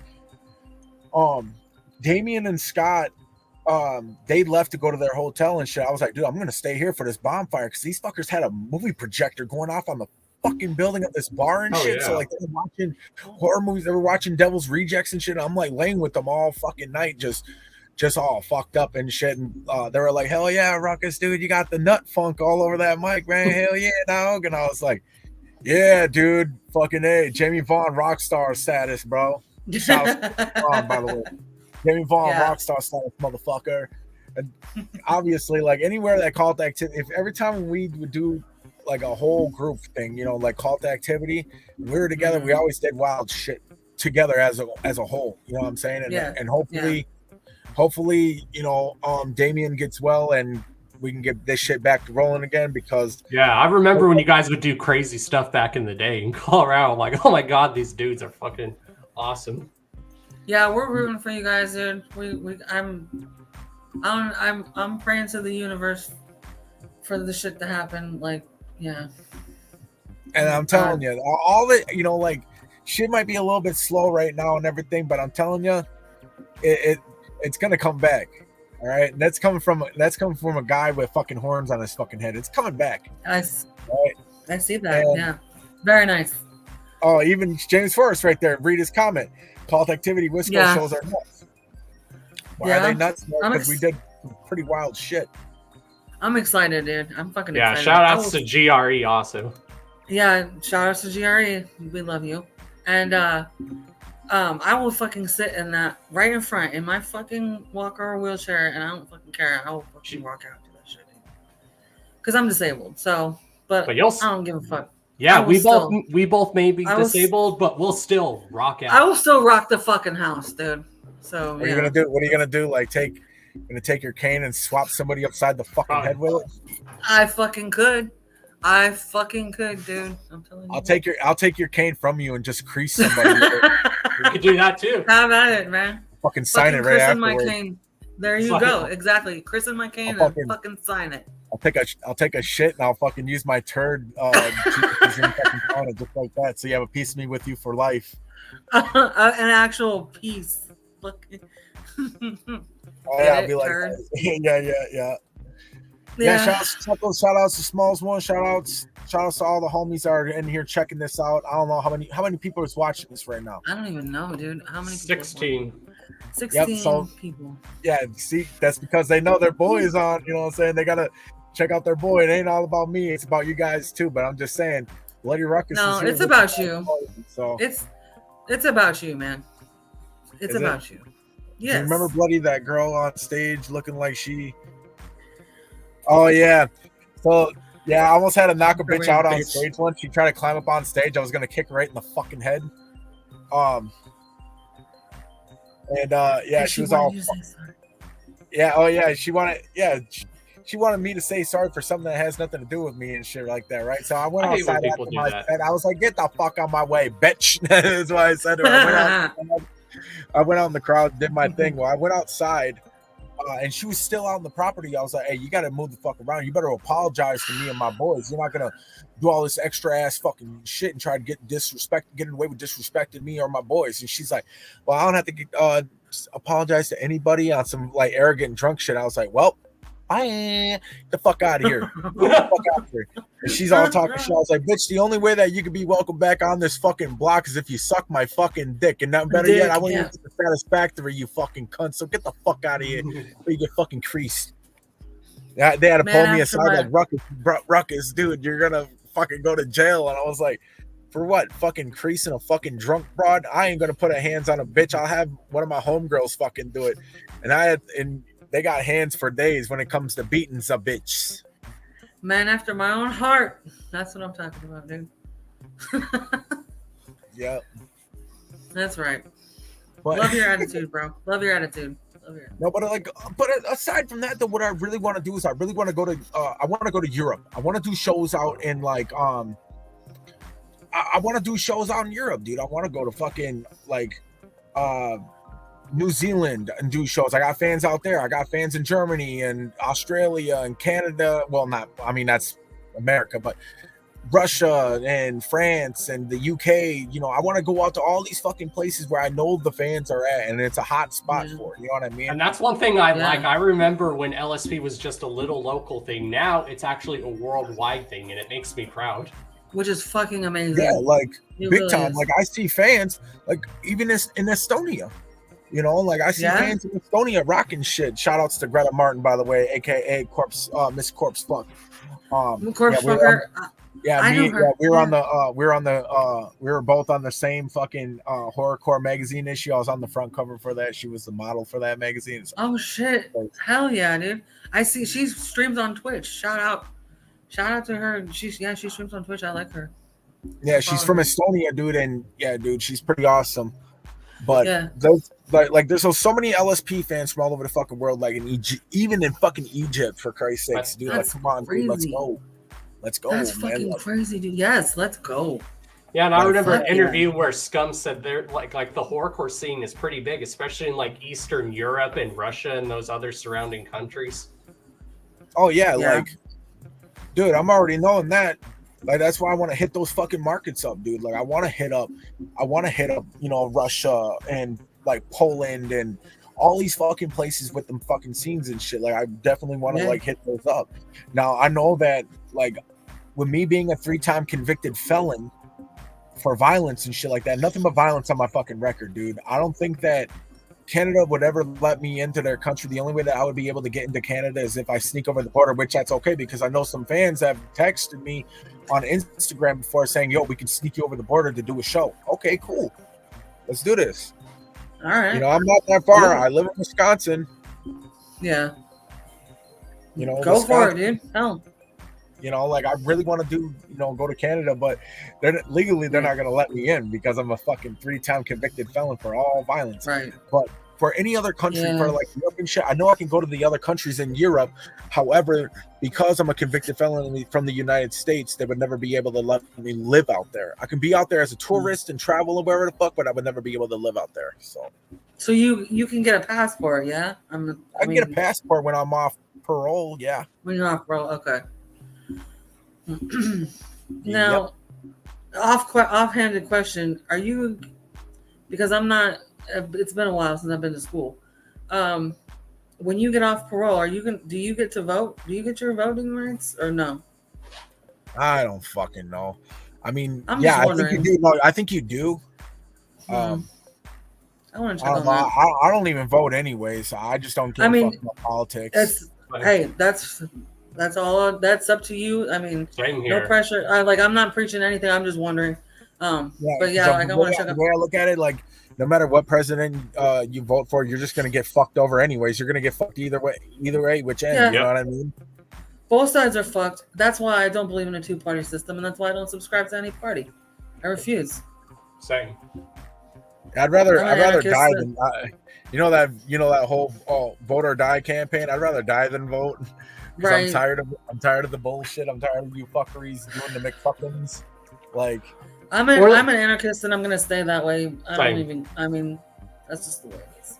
Or the best thing I've seen the best bumper sticker. It says, "What do politicians and dirty diapers have in common? They're all full of shit." All full of shit. Yeah, I mean, yeah, that's that's a rabbit hole. Fucking. That's fucking funny. Yeah, I like that one. That's fuck. I don't even have a passport. Phone died, but we're back. Welcome back, dude. Welcome back, McDuder. Who was that? Stoner the Clown. Stoner the Clown. Shout out to Stoner the Clown. I got one of his fucking shirts. He had a free Bloody Ruckus shirt that he made himself, and I just seen that fucker in the other room. That he made himself?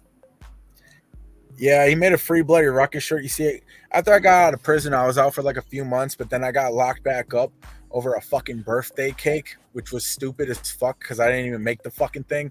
Pretty fucking stupid to hear, right? Well, I'm not gonna get into any more detail other than two people fucking snitched on me over some bitch ass shit that had nothing to do with me, but that's beside the point.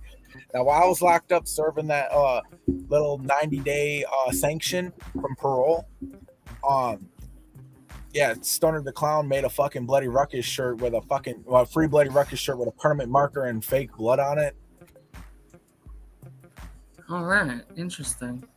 Hell yeah. Yeah, it was very interesting that I seen it when I got out. He sent me some letters and shit too. It's just I never had the time to write anybody because I was more focused on working out. Yeah, and fighting your shit, right? Yeah. No, I wasn't fighting no case.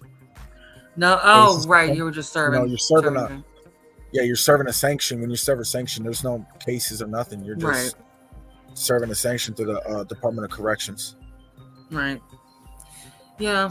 I mean, so what's harder, in your opinion, like what's harder time? Fighting, serving a sentence with nothing going on, or serving a sentence fighting case?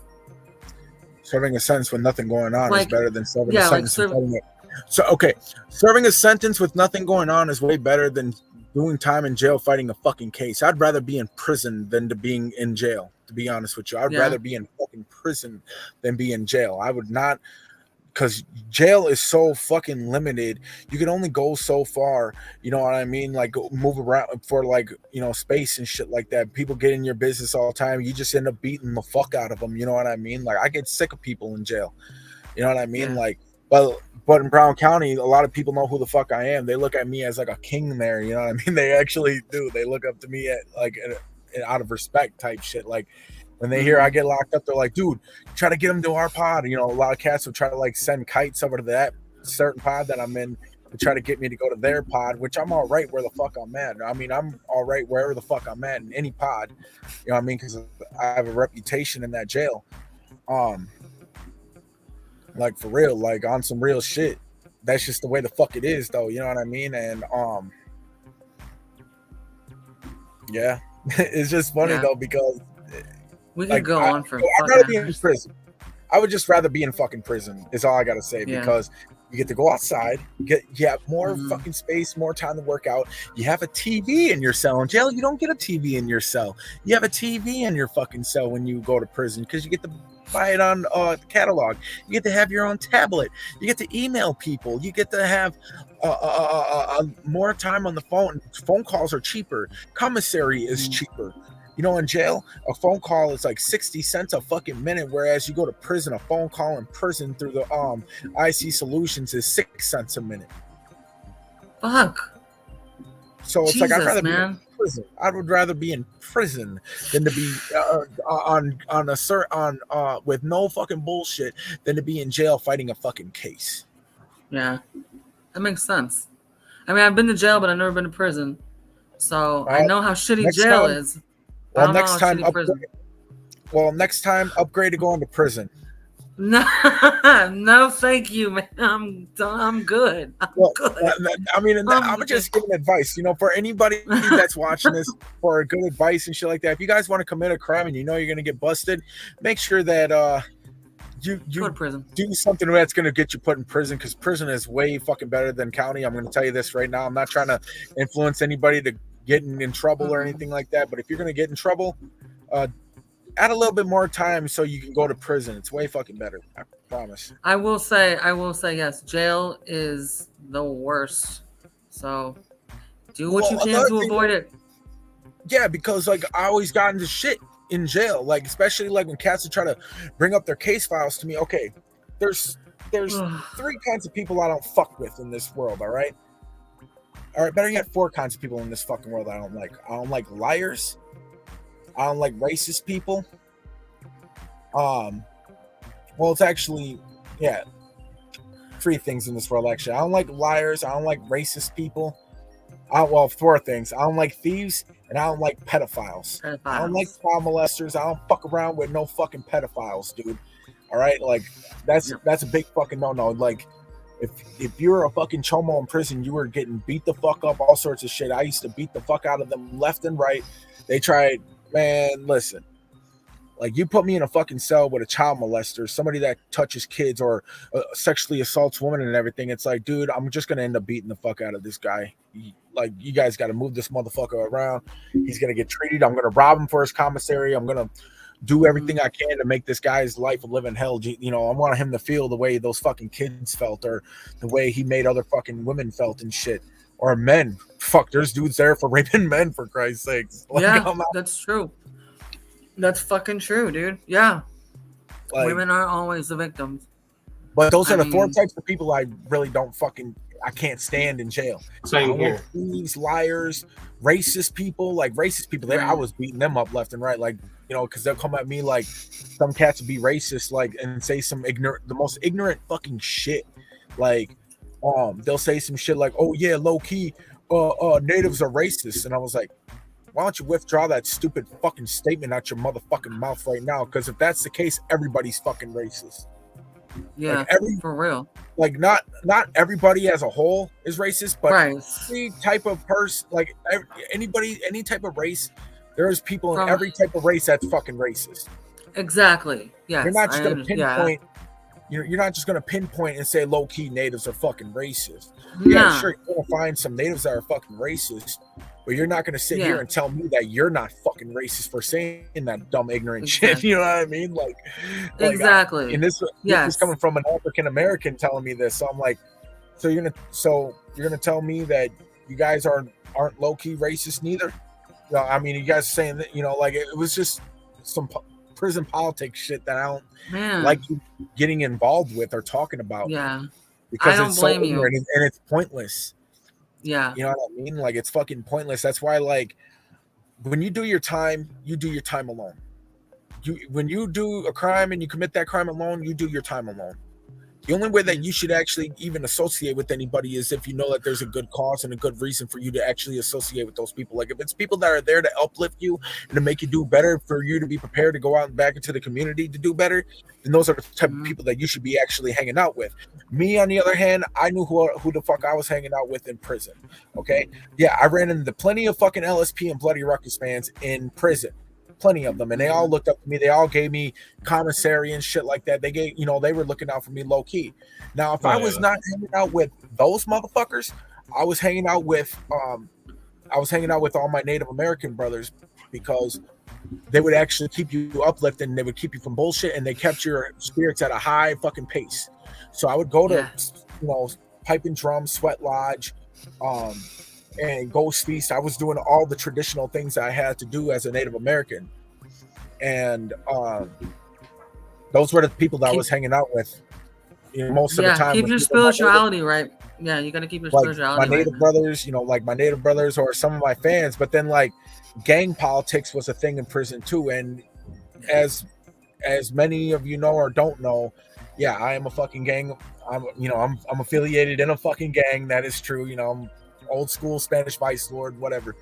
Now, obviously, like gang politics in prison is a thing too. But excuse me. Bless you. But thank you.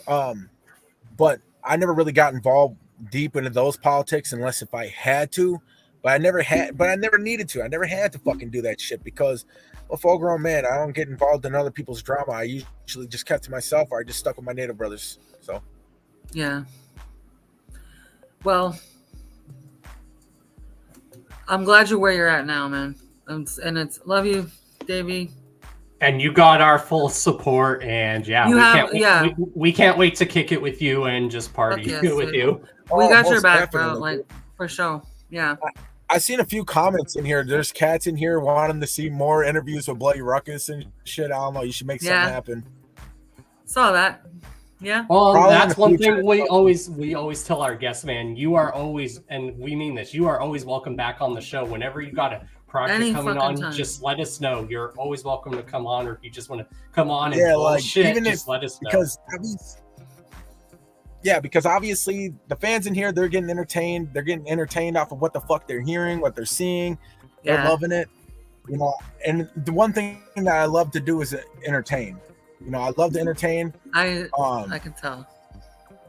And we love to do that on the show too. We love to entertain people too. Yeah, you're a fucking natural, bro. I'm telling you what, dude.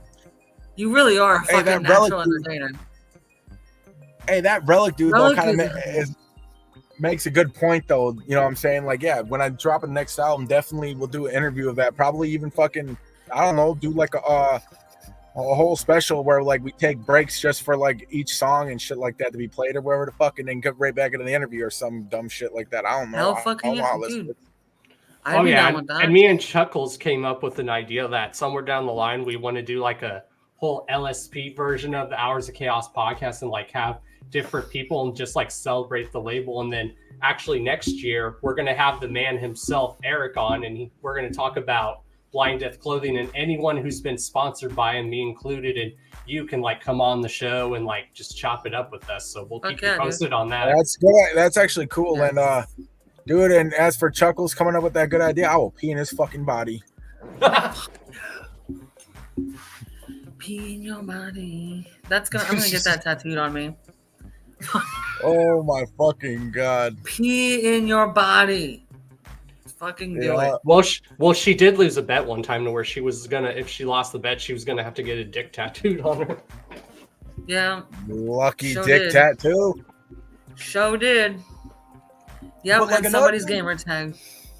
One of the craziest things, like I've done plenty of interviews, and the one thing that I've always noticed is that the fans always get entertained off of fucking stories. Like, yeah, true stories, like behind the scenes shit too. That's what I love about interviews is same. Yeah, you get to tell your stories. I love watching interviews where people do behind the scenes talk about some crazy funny stories and shit. Same. Because even as fucked up as they sound, they're the truth. You know what I'm saying? Like, it's like, fuck. And they're usually pretty fucking funny too. I mean, and that's usually some of the questions we ask our guests, like, what's the craziest thing that they've had happen during a performance that they did, or a city they were in, or someone's performance that they saw. Yeah. Or what's your favorite story from memory? Like, I mean, yeah, you're right. The fans, everybody loves hearing that shit. Everybody loves it. Yeah, like, I mean, I thought I was gonna go like really ham on this. I think I was a little rated G in this interview, because usually I go off the wall talking all types of crazy true story shit. You know what I'm saying? Even bringing up true crimes, like, it's fucking crazy. Like, I'm talking, like, next, and I'm talking crimes that I committed when I was a teenager, like shit that I should have still been in fucking locked up for type shit. Like I used to talk about all types of crazy shit, even funny stories though, like doing acid with some of the cult activity members, or partying with Gino and shit like that. Like, one story I can just bring really? up. Are you serious? I got plenty of party stories with Gino, dude. Like he was one of my best friends. That was like my brother.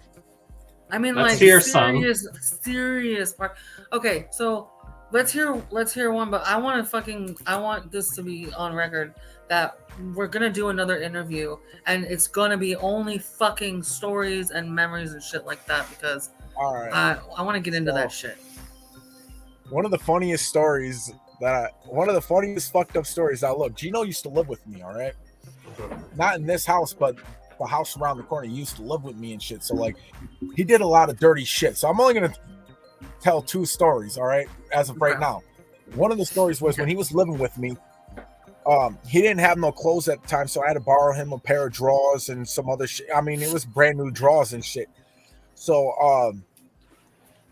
I remember we had to leave to go somewhere. I had to drop him back off in Burlington because he was going back and forth between my house and Burlington, Wisconsin.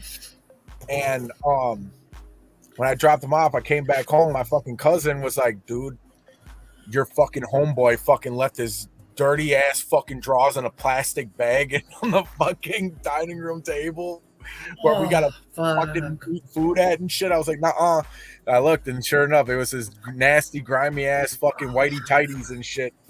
I had to throw them bitches out. I was like, you know what? Maybe I should save these so I can give it to a Dark Half fan or something, just to be funny and shit. But I never saved them. I fucking threw them bitches out. But like another funny story though was now Wicked, Wisconsin's got their own like little wrestling thing called Wicked fucking Wrestling. All right, if you go to like the underground horrorcore shows out here, like after some of the shows, they do like the little local wrestling thing, with the some of the horrorcore acts like Mo Foley. Shouts to Mo Foley because him and his brother Pit Stain, Ryan Foley, both do that shit. So,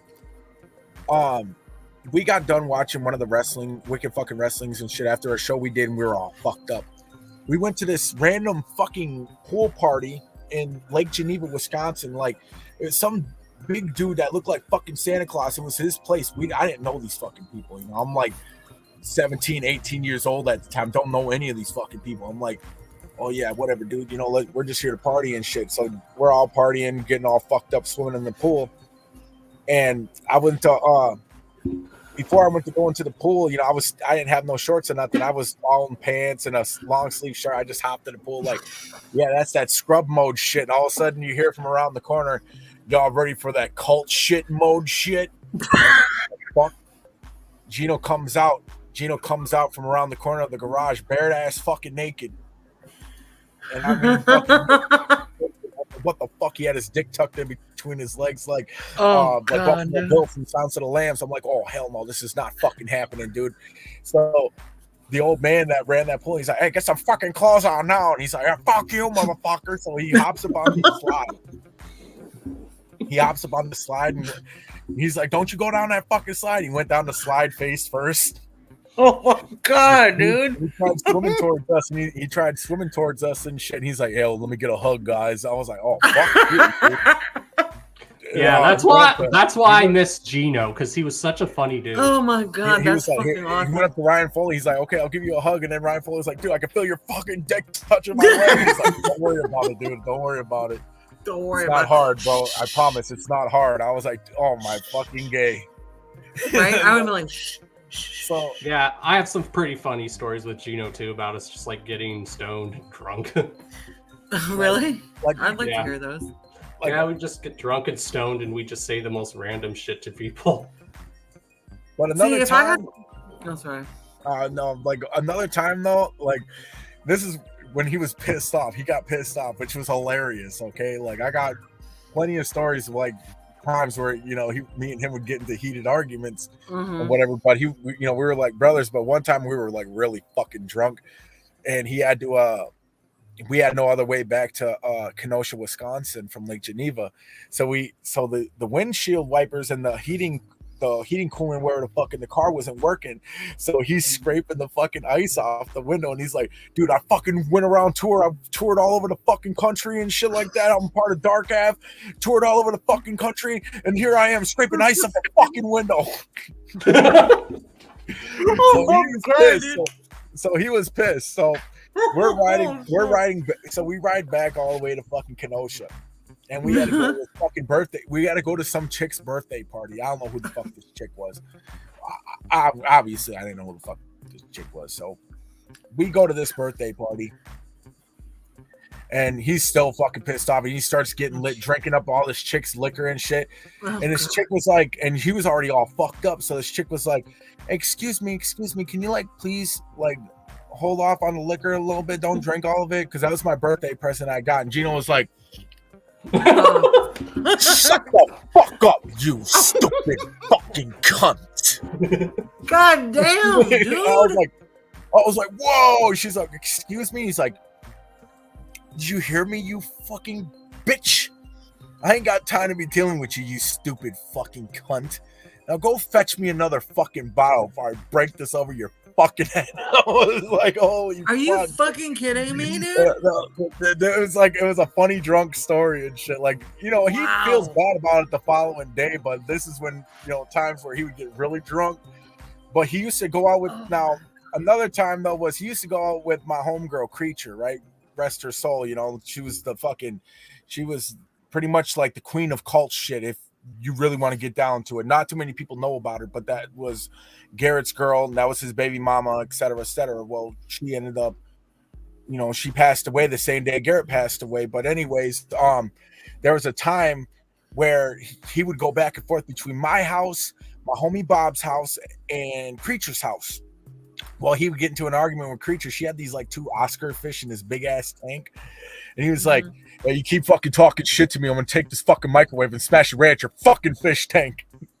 So I'm like, Jesus fucking Christ. And it was funny, you know. But then one time I had to go back to their house so Creature can go and braid my fucking hair up. And one of the Oscar fish was attacking the other one, and it damn near fucking killed it and shit. And Creature was, you know, sad about her pet fish and shit. And Gina was like, yo, Ruckus, come on. Let's just go for a little ride real quick, man. We're going to leave her alone with this fish. So as soon as I get in the car with him, he's like, hey, brother, listen, I love Creature, don't get me wrong, but I can't stay at a house with somebody that's going to cry over a fucking dead fish. Oh, sorry. But it was hilarious. If you were there to see the facial expressions, it was fucking hilarious. Oh, man, dude. God. I got a lot of crazy stories with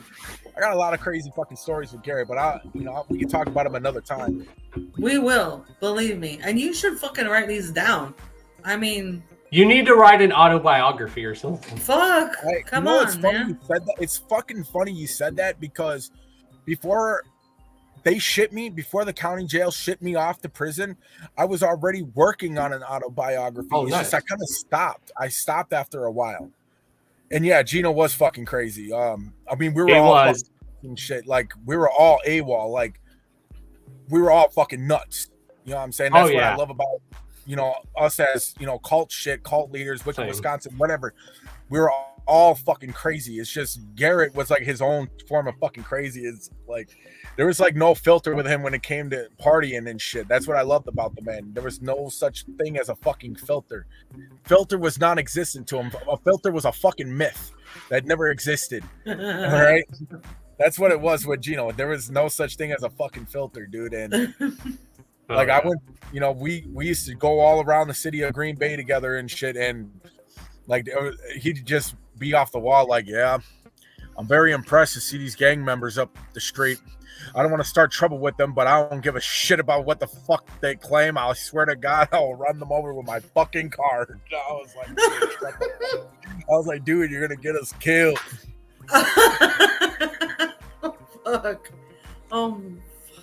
That's and now we definitely want to hear, because everyone loves to even hear a good, funny scum story. So, what's a good, funny scum story that you can share? Let's hear a funny scum story. I know there's a lot. You know, I got some funny scum stories too. So, like, one of them kind of involves Gino a little bit. Oh, yeah. So, like, okay, so there was an infamous picture that went floating around. It was a photo from the group photo from the gathering in 2014, where Gino had his ass showing in the fucking picture. Well, Scum posted that picture, and I think Scum must have gotten some like bad feedback from his family back in Russia, because you know how those people are back there. They don't tolerate shit like that. Oh yeah. So Yeah. I'm over there. We're at my house, and Gino had Scum on speaker. He's like, "Well, Doug, you know, I'm pretty, you know, it's a pretty cool. You know, you're out there with Bloody Ruckus. You both are making some pretty good money. You know, that's pretty good. I got a little bone to pick with you. You know, you took a picture, a group photo with LSP Lyrical Snuff Productions at the Gathering of the Juggalos, and you had your ass hanging out, you know. And I'm gonna tell you right now, like, I have nothing against gay shit, but my family don't like that gay shit. In Mother Russia, where I come from, you know, my family's looking at it like, oh, look at that Ivan right there. Oh, yeah, look at him hanging out with a gay guy. Like, it was kind of like that, but I was dying. I was laughing, you know, because Scum doesn't discriminate, but he didn't, you know, I think what it was his family back in Russia seen that picture and they thought he was on some shit. Yeah. Scum doesn't talk. Scum doesn't, you know, he doesn't discriminate, but he didn't like the fact that his family was hitting him up like, "Oh, look at the Ivan being gay guy," you know. So I think like he called. He was like, "I got the bone to pick with you, motherfucker." Oh but my another God, thing, dude. but another time though was you know, because like we always talk about European heritage and shit. You know, like yes, my dad, you know, my dad's German and shit. Or my dad was German, you know, and you know, Scum, you know, like we all used to hang out, you know, in the back rooms and shit in the green rooms or whatever. Well, you know, Scott Wachowski, he's Polish, and Poland and Russia don't click like that, you know what I mean? So Scum would go up to Scott and be like, "Oh, I fuck with Ruckus big time because he's Native American, but you on the other hand, I don't like you, you piece of fucking Polak shit." Shit. So he's like, you know, talking shit. You know, we always talk shit about each other's European heritage, and he's like, "Oh, come on, dude, fucking, why didn't you come after Ruckus, dude? That fucker's half German." He's like, "Yeah, but he's half Native, so that doesn't really." I'll be like, "Hell yeah, dude, I got all the love." And he's like, "But then again, you know, us Soviet Union brothers have to stick together. Fuck you, German piece of shit." I was like, "Yeah, it's kind of funny you say that. You know what my father used to say about you motherfuckers? You know why you guys have a rattle? You know why you guys have a rattle in your fucking language a lot?" In which they do. And I was like, "You know why the Slavics have a lot of rattle in their language? Because you guys are all a bunch of fucking snakes." And he's like, "Oh yeah, you know, snakes that took out Germans in World War II. It's okay." Oh, you want to keep talking? It's like none of that shit matters to me, dude. And he's like, "Yeah, well, being German is not the great thing." And I was like, "That's coming from a guy sipping on a bottle of fucking Jägermeister, a German-made drink. Get the fuck out of here." You know what I mean? So, like, And that's the funny thing is, like, Scum, like, you know this, he can drink Jaeger and it doesn't do nothing to him. No, that man literally has Jaeger for blood. For blood. No, like literally, like, and it's funny because I always fuck with him. I will fuck with him and shit like that from time to time. Like, dude, you hate on Germans a lot, but yet here you are, fucking drinking a fucking German-made drink, you piece of shit. But another time though, like, another funny Scum story was it was like a really hot day at the Gather in 2011. It was like really fucking hot, and I wanted some water. And he's like, "Oh, hold on, Doug, I got you some water, brother. Don't even trip." So he opened up the back trunk of his vehicle, of like this rental that they had, and it was like an electric like trunk door. So like he didn't notice that the back of the trunk was like closing on his fucking head, and it bashed him right in the fucking head. And I started laughing a little bit, right? I was like, and he was like, "Guess what? You can fucking thirst to death, motherfucker." And I was like, "What? Oh, no. I was like, wait, hold the fuck out. Wait, don't do this to me, man. Come on, give me the water." And he's like, "Oh, yeah. You don't need the water." Yeah. Just like how you could have told me that the trunk was going to fall on my head, you piece of shit. Oh, my God, dude. I was like, "Bro, come the fuck out." But like another, like a recent funny moment was when I was making Omega. I was making the song Omega, okay? Originally, I had sent him the beat. I was going to get him on the fucking song, okay? I was going to get him on that fucking song. And he's like, Oh yeah, Doug. I don't know about this beat. Let me tell you something. I don't like this dance shit. Do you have something that's a little harder? And I was like, dude, like, we can make something out of this, bro. We can make a dope fucking song out of this. You just gotta have faith in me. Trust me once, bro. Okay, like, I'm very experimental. I get that, but trust me. And he's like, I don't know. I don't like this dance shit. Do you have something that's harder? And I was like, oh, you fucking suck. Well, let me hit you up another time, I guess. So I fucking made the song, released it, and he's like, hits me back up, and he's like, hey, I'm not going to lie, Doug. You actually did a really good job with this shit, Doug. And it's kind of funny when he says dog, because it sounds like he's saying the name Doug, but it's right. You know, I fuck with him a lot, though. You know, that's my boy. Yeah. So he's like, Doug, you actually killed this fucking song. I really love this fucking piece of work that you did. That's awesome. That's fucking awesome that you get to, like, he's your boss technically, but he's also your boy. Yeah, that's fucking sick. I love that. Yeah, that's pretty much like how it is with me. That's like Scum and all of them. They're literally my boys. They're my boys. Right. And it's and I can say that they are my boys, and it's crazy because like if there was anybody else, and it's kind of funny. I've talked to a few other LSP brethren about this. If there was anybody else that's in the position that I'm in right now, Scum would have let them go a long time ago. Like, Scum still has me on the fucking label to this day. Like, dude, that, you know, it blows my fucking mind away. Like, thank you. You know what I'm saying? Thank you, Ivan, for giving me this opportunity to fucking stay on this label and to keep, you know, pushing and putting out content and shit, even though I can't fucking publicly perform right now. And it is what it is. And that's the one good thing about Scum is he's a very good, successful businessman. He knows the ins and outs on what to do, not what to do. Oh yeah, trust me. Like, and he's loyal at that. You know what I'm saying? Yeah. Like, when I was fighting revocation, before I went to prison, he actually went to my court. Like, he called in on the court and shit at the hearing and testified on my behalf and shit. That's you know true love right there. Yeah, like, for real, Wow. he actually did that, and it's kind of funny because like this is over the phone, so this is during COVID time. So they're like, "Can you raise your right hand and solemnly swear to testify?" Scum's like, the whole time didn't even have his fucking hand raised, I bet. Probably not. Why would probably fucking not. Probably Nah. fucking not. Nah. That's dude, that sentiment, I had mad respect for him, but now just like hearing that, like, it's amped up now. I can't wait to talk to him. It's true. Like, when you interview him, ask him about the time that he called in and testified on my behalf in court. Like, he will tell you, like, yeah, I did that for him to get out of prison. You know, but he did, though. You know what I'm saying? Like, a gang of people called in and testified on my behalf to prevent me from going to fucking prison. Oh, yeah, he's the most loyal, like, person out there. Like, he... Oh, yeah, he is. I think, yeah, that's not just a gesture. Like, that's an act of love. That's love. For real, brother. Even despite the fact that I went to prison for 3 years, like, my placement in LSP was still there. It was just waiting for me to get out. You know what I'm saying? Like, I wasn't going anywhere. Yeah. You know, like, he could have let me go. He could have let me go, but he didn't. No.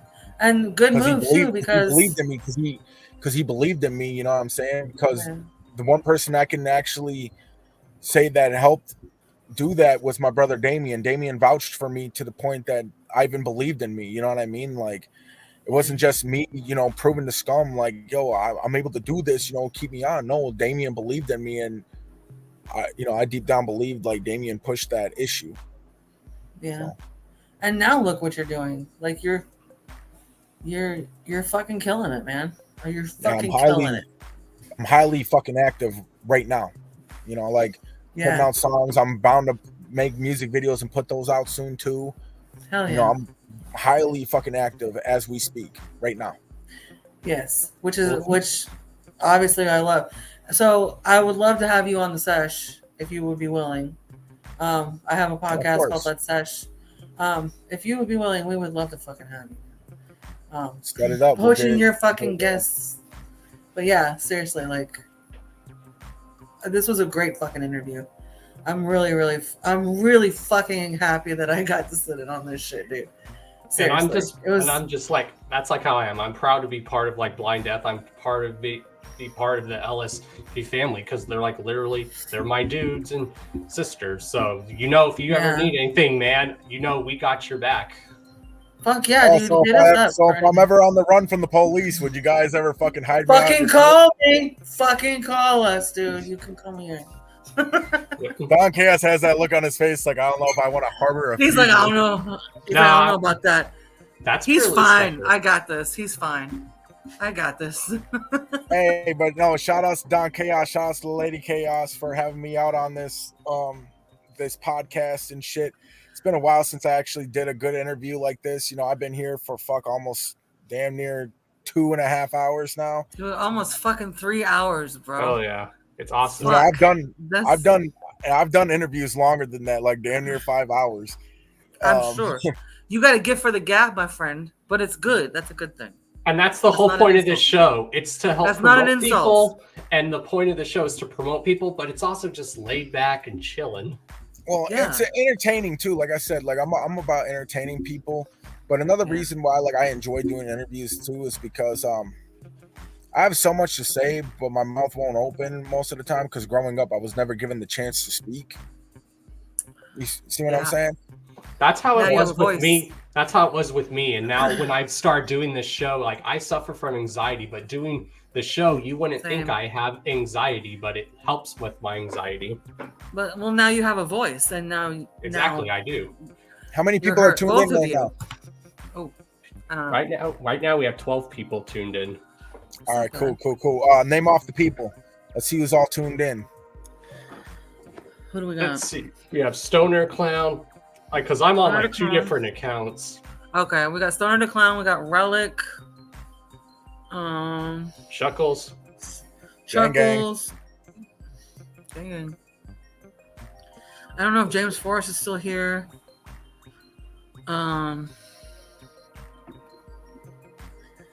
Which if anyone doesn't know about James Forrest, you know this, Ruckus. He makes some very dope outfits for people. Tony Great. Hey, James Forrest is that not man, everyone though. will be in the chat. Not everyone will be in the chat, but yeah. There he is. James Forrest is right there. There he is. Yeah, not everyone's chatting it up, but yeah. But yeah, I do have plans, like I said, to do somewhere down the line a big LSP like full-on podcast, and then a Blind Death like anniversary one. Yeah, definitely make something happen, dude. Because it would be an honor that I'd fucking do get special guest appearance on that shit. And yeah, like I said, I love LSP. That's my family. I'm on that shit for life, and I love Blind Death clothing because it made old homeless men come up to me and ask for me to show them my dick for some Pop-Tarts because of how fresh I look in my Blind Death clothing. Fair deal, Pop-Tarts and dick. But I'm not gonna. But they better be strawberry.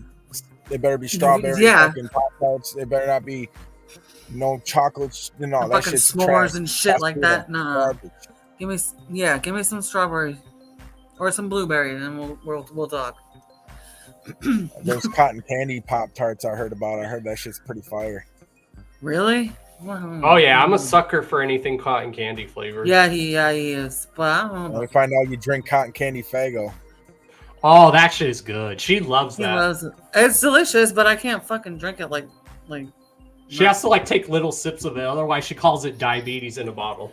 It is diabetes in a fucking bottle. I don't get me wrong. I actually love the cotton candy Faygo. It's delicious. The newest Faygo that I like. The newest Faygo that I've been actually prone to be kicked to is that the American flag fucking popsicle. Firework. The firework. The firework.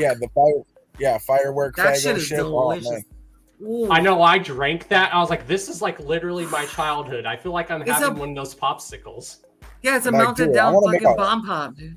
And you know what's crazy is I know how to make slushes and shit. I want to make a fucking a Faygo fucking fireworks slushy. Well, and Oh I my noticed God, most dude. 7-Elevens in the Midwest, mainly Michigan and Ohio, some of the 7-Elevens do make ices like for flavors of Faygo. Really? Yeah, there's some Yeah. places in Wisconsin that do that shit too. And speaking We're of that, going to what's the Wisconsin. best restaurant in Wisconsin like to get cheese and stuff? What's the best Like- restaurant to get cheese? Yeah. I mean, come on, man. You Cheese gotta curds? be Cheese more curds? specific. Oh, cheese That curds. kind of Oh, thing? Yeah, what Yeah. has the best cheese curds? Because we love cheese curds. Go to Foley's Bar and Grill in Lake Geneva, Wisconsin. They got some of the Foley's best cheese curds, and I'm not just talking them up because they're my boys, but no, they got some of the best cheese curds in the state of Wisconsin. If not them, try Culver's or try we got Culver's. Yeah, I love Culver's. no, Culver's got cheese curds out here. I don't know about by y'all, but they do. They have them here, but they're probably not the same. But we have them. Yeah. okay, I mean, but like there's other restaurants here too. Like Blackstone's, you got Sherrill's. Try Sherrill's in Kenosha. Try George Webb's. There's a few other fucking places that does the cheese curds, dude. You gotta fucking definitely. You guys don't know what the fuck you're missing on, but there's a place down in Kenosha. Take us. If you guys can pick me up, we'll come guys get you, can- dude. We will come get you, and we'll. That's right. I'm just like Well, insane that's right. poetry. I'm just like insane fine. poetry. I'm just like insane poetry. I don't drive. Neither does he. That's fine. That's pretty much how I am. I tell people, you want me to come to an event, you want me to host something, just pay for my ride and everything, and I'll do it. But yeah, we'll come get you, and we will fucking go and fucking. Because trust me, bro, there's a lot of good cheese the restaurants town. down. There's a lot of good restaurants can show down you- here in Florida. Because there's a Show us lot the of them cheese, up in. Yeah, I can show you guys a lot of good places, like especially in Green Bay, where I'm from, here in town. Yeah. I've showed Gino all over the fucking place. You know, I showed Gino a detour and shit. Like we went to the Packers Stadium, we went all over the fucking place. But Gino's number one favorite restaurant in the city of Green Bay was Blackstone. Nice. Then that's where we're gonna go first. All right. That's right. Yep. So, so yeah. Do you want to shout out anyone or plug anything before we let you go? Oh yeah, dude. Anything you want to say? Hey, shout outs to the fans checking me out. You know what I'm saying? Taking the time out of your fucking Saturday night. I know you guys wanted to get fucked up and do some dumb shit on a Saturday night, but instead y'all wanted to check out your boy, Bloody Ruckus. Shout outs to Don Chaos and Lady Chaos for having me on this podcast. Shout outs to all my brothers and sisters on Lyrical Snuff Productions, Team Snuff, Cult Shit. Shout outs to my brother Gino. Rest in peace. You know what I'm saying? If it wasn't for you, I would have never had the opportunity to do the things I ever did. As well as, you know, work on music with Dark Cap and everything. Shout outs to my brother Damien. Shout outs to Saw the Ghost. Shout outs to Kyoto Garcia, the old lady that's asleep somewhere. Shout outs to my mom. She's fucking hating life hearing me yell, "Mom!" You know, I used to wake my mom up and shit all the time, and she's all like, "Oh my God, shut this fucking retard up." Just do what he does in Wedding Crashers. Mom, the meatloaf! Hey, Fucking meatloaf!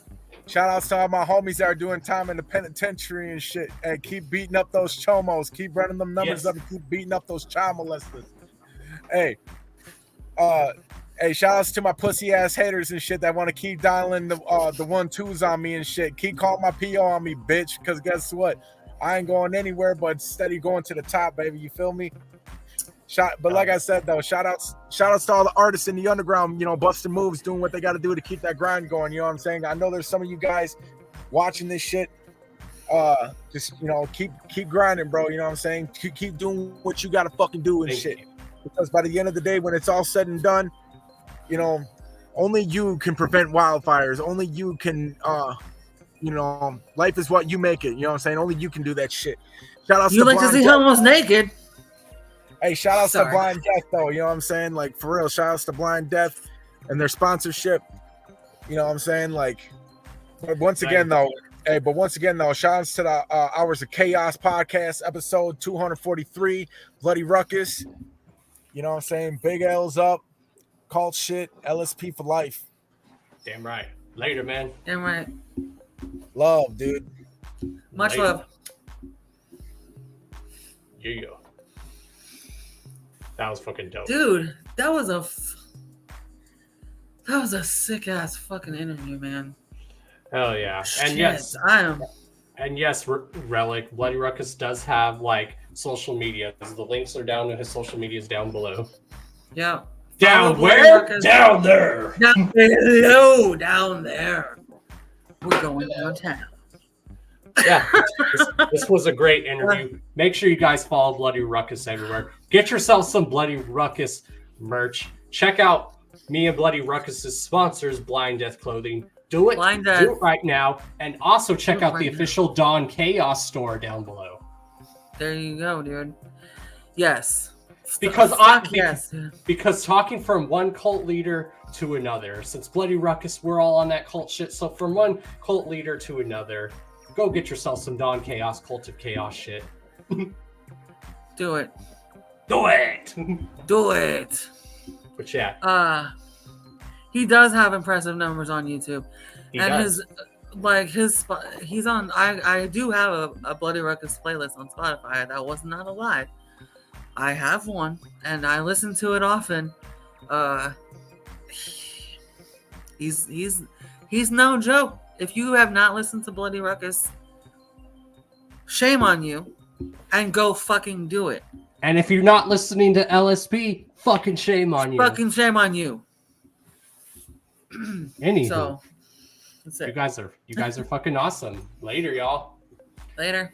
And you guys know who I am. I am Mr. D to the O to the N to the C to the H to the A to the O to the S, your friendly neighborhood JUGGALO, the Karma Millionaire. If you don't know, you know. If you still don't know, chat, let them hear it. Your mom's a hoe. And let's hear it one more time, y'all. If you don't know by now, then your mom's a hoe. Fuck y'all. Later. Everyone have a good New Year's. Everyone be safe. Happy New Year. Tune in tomorrow for a special episode of Let's Sesh. To close out 2023. Fuck you, 2023. Let's close this shit out right and move the fuck on.